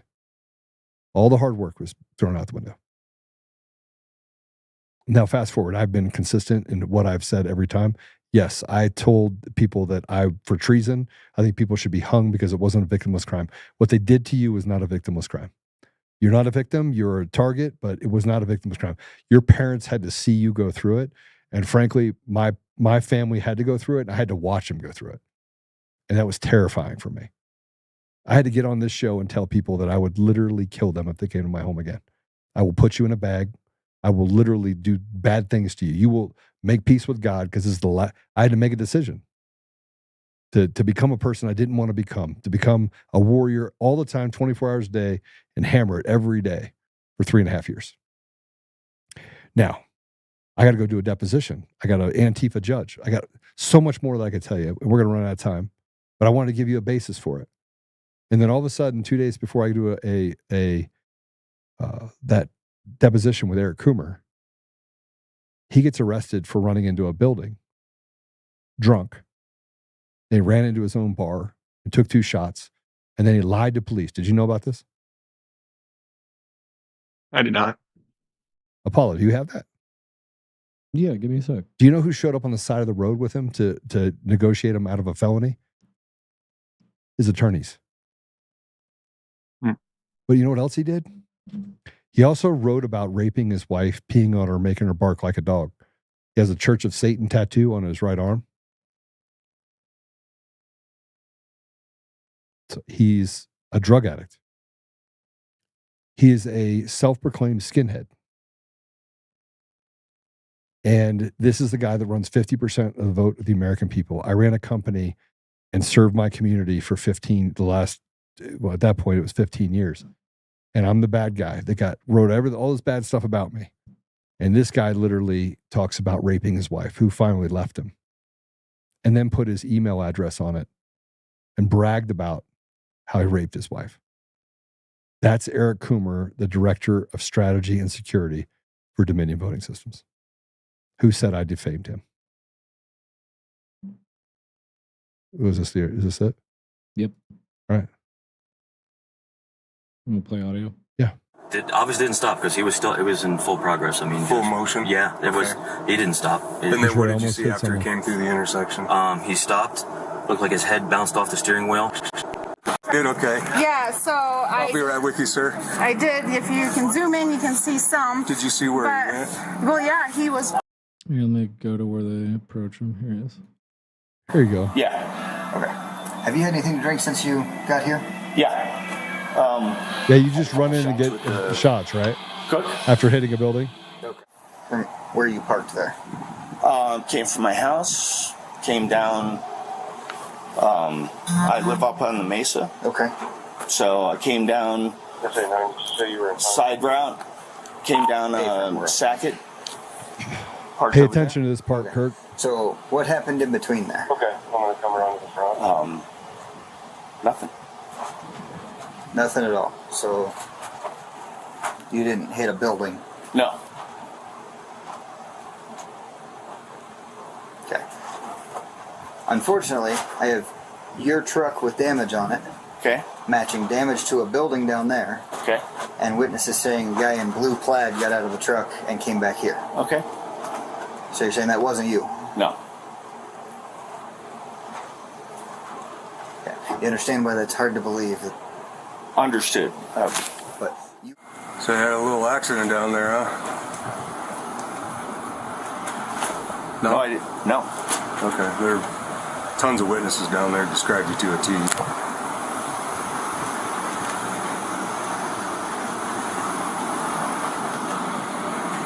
So you can either be honest about it or you can stick to your story.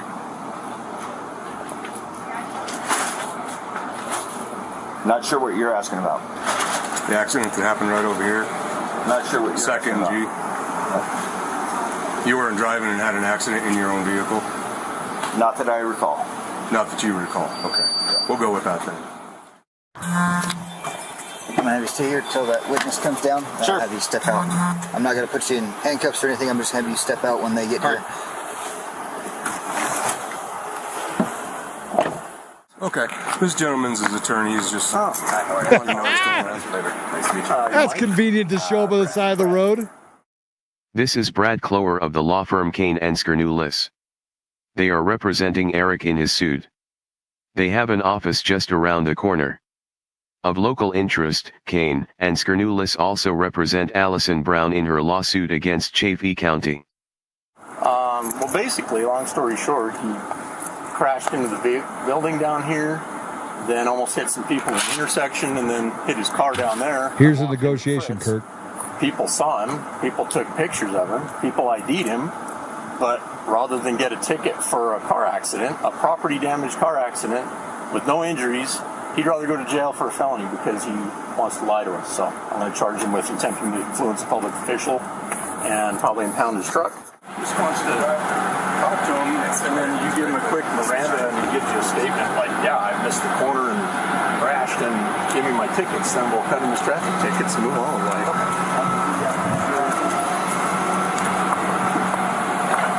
Hey, Aiden, you still rolling? I think Eric wants to clear up something. Okay. So, walk me through what happened. I was on my phone. Okay. I've been under a lot of stress. Okay. I hit the building and I panicked. Okay. So you were on your phone, didn't watch that stop sign, just went straight through it. Okay. So hit the building and then you drove down here to where we're at now. And I went to work. Okay. I panicked. You can Google my name. Okay. Yeah. But you can't Google his name. I mentioned this to my co-counsel, Charlie Kane. He's going to take... Oh, there's the other This lawyer. is Charlie Kane, of the law firm Kane and Skernoulis. Hey, Charlie. Hey, how are you? Lance Cliff. Nice to meet you. Good to meet you. Yes, sir. This is Officer Aiden Osborne. Aiden Osborne. Aiden. Hi, Charlie Kane. Nice to meet you. Yeah. Just stick with him until you're feeling okay, all right? I got it. Thank you, sir.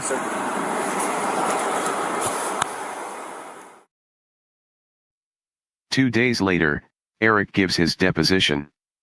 I can say categorically, I want you to listen statements to of this. me Listen being to on this. a call, affecting the election, saying that I would ever guarantee that Trump won are categorically false, made up, and bullshit, Stop it.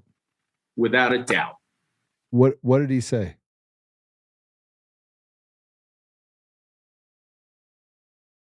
Kirk, what did he say? The accusation that he would interfere with the election are bullshit. No. Play it again. No. Statements Listen to of what he me being on a call, affecting the election, saying that I would ever guarantee that Trump won are categorically false, made up, and bullshit. What did he say? That any accusation that he would interfere with the election and ensure Trump won was bullshit. Now, Kurt, I'm going to ask you a question. Go ahead, pull this down. I have spent 2 hours with you. I mean, you could come meet my wife of 23 years. You can meet my children, both work for me. You can meet Apollo. You can meet the people here. You can go through the affidavits. You can look at the stuff related to my company. You can go double check the fact that I'm Ernst & Young Entrepreneur of the Year finalist. I have the trophies upstairs. It's actually not much of a trophy, but I can't buy groceries with it.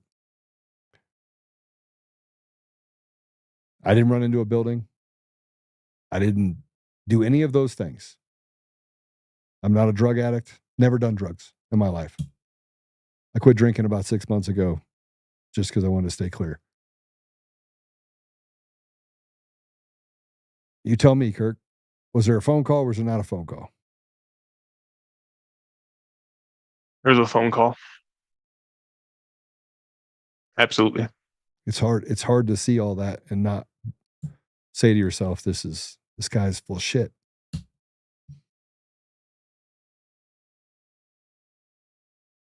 To deny that the posts were his and then in a deposition say that, oh no, I only posted it because they were satirical, incongruent, makes no sense. He's lying.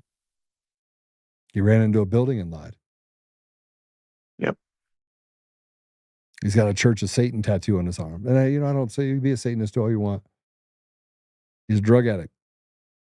He's a self-proclaimed skinhead, but he's a good type of skinhead that likes black people. I don't think I've ever seen that before, but okay, I got you.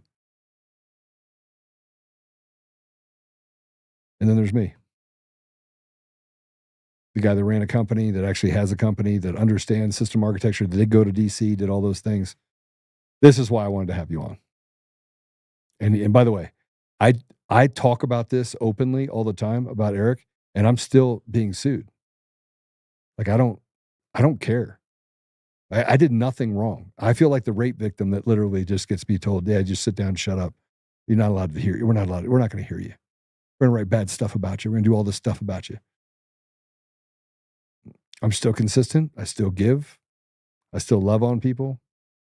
Am I angry? Yeah. I'm super freaking angry. Sometimes I'm more than I should be angry. But one thing I'm not is a liar. So there you go. That was incredible. Hell of a breakdown. Sorry for downing you. Hey, that's why I wanted you to come on. I've done this I had a friend of mine he's a raging liberal. I was like, bro, we're still friends. He's like, no, we're not. And I was like, okay, well, sorry. I mean, one of my good friends, who's my business partner for 13 years, is a gay married Jewish father of 2. Like, I love people regardless of where they are. I accept them where they are, not where I want them to be. And that way I can be an example to them. Right? So, Kurt, thanks for giving me the time. And thanks for telling your story. It's really important for you to tell it. Thanks for having me on. I appreciate it. And maybe I'll come on your podcast next. Love it. The invitation is open. All right. Awesome. Well, how can people follow you? So I'm on SoundCloud, Rumble, and YouTube. Notionally Accurate Podcast. You can find me on X/Twitter at Notionally ACC. That's Notionally ACC. You can email me at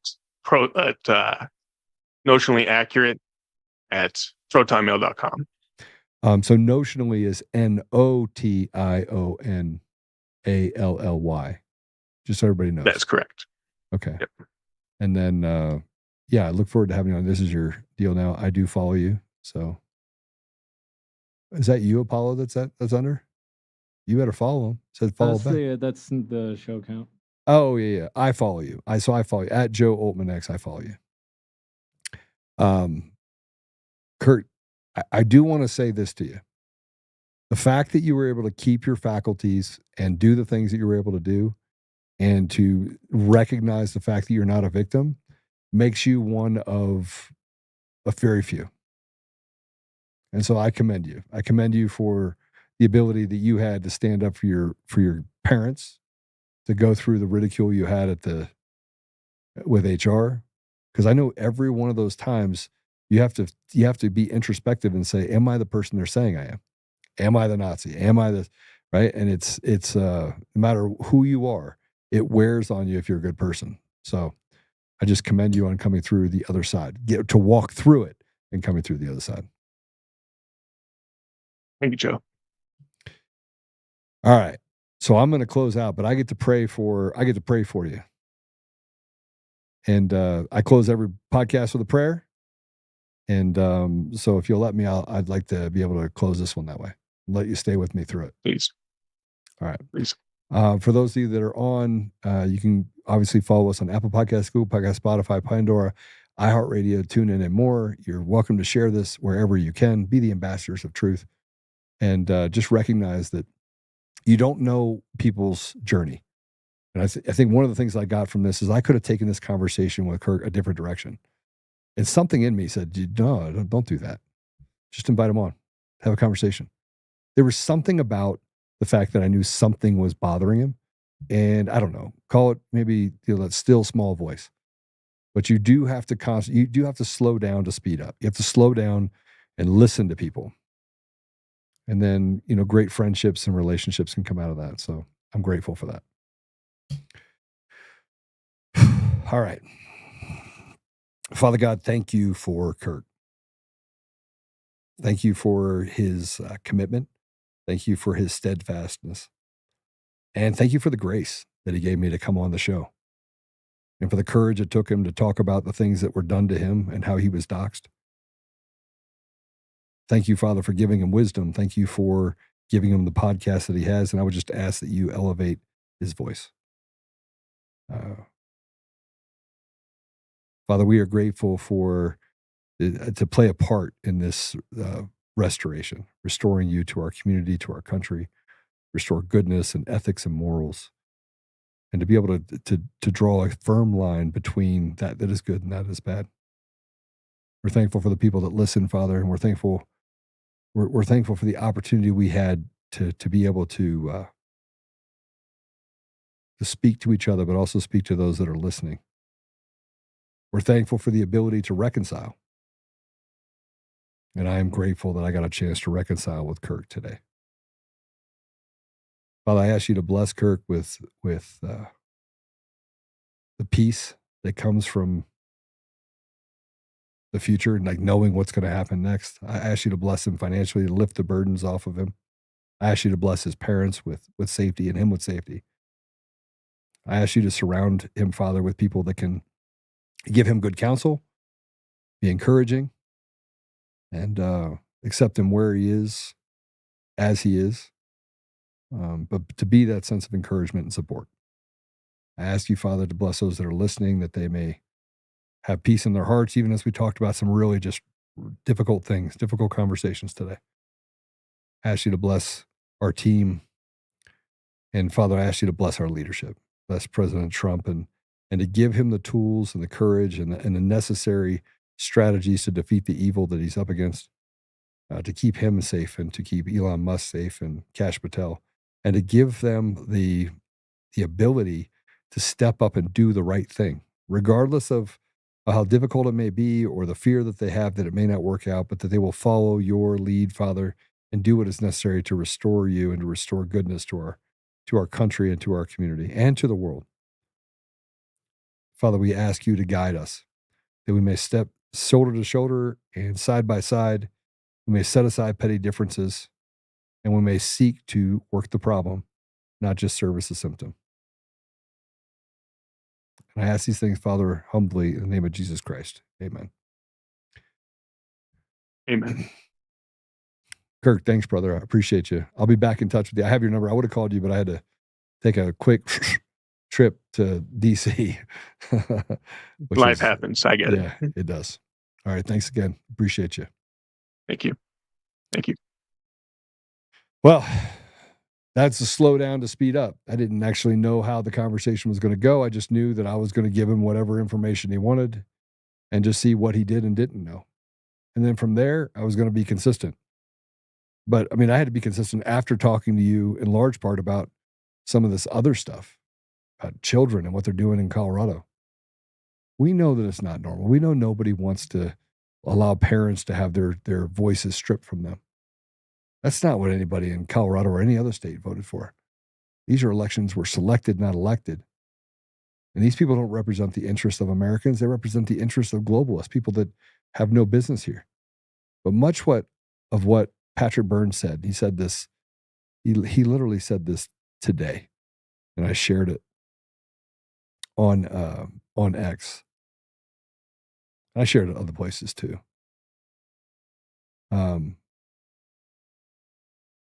He said, once Trump won, we saw a surprise flurry of visits to the UK and Europe. I believe the message being delivered was, double down on your shift to the New World Order. Back home in America, we will tangle up Trump mercilessly for 2 years and then take Congress.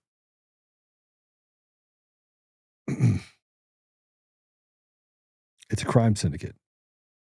And we are pressed up against the voice. I will do whatever it takes to protect my brothers and sisters. Period. Democrat, Republican, Independent. But these leaders they're demons. And it's not just the Democrats. We have Republicans doing the same damage to them as being done by the Democrats. So stay diligent. Remember, stay in the fight. Be the ambassadors of truth and get ready because it's coming. Something is coming. I don't know what it is, but something is coming, and you are going to be required to do more than what you're doing right now. Until then, God bless you. Stay prayed up. Remember, pray, stand, speak, act. Do those things in that order, and then go back to prayer so you never become the very thing that you're fighting against. God bless you.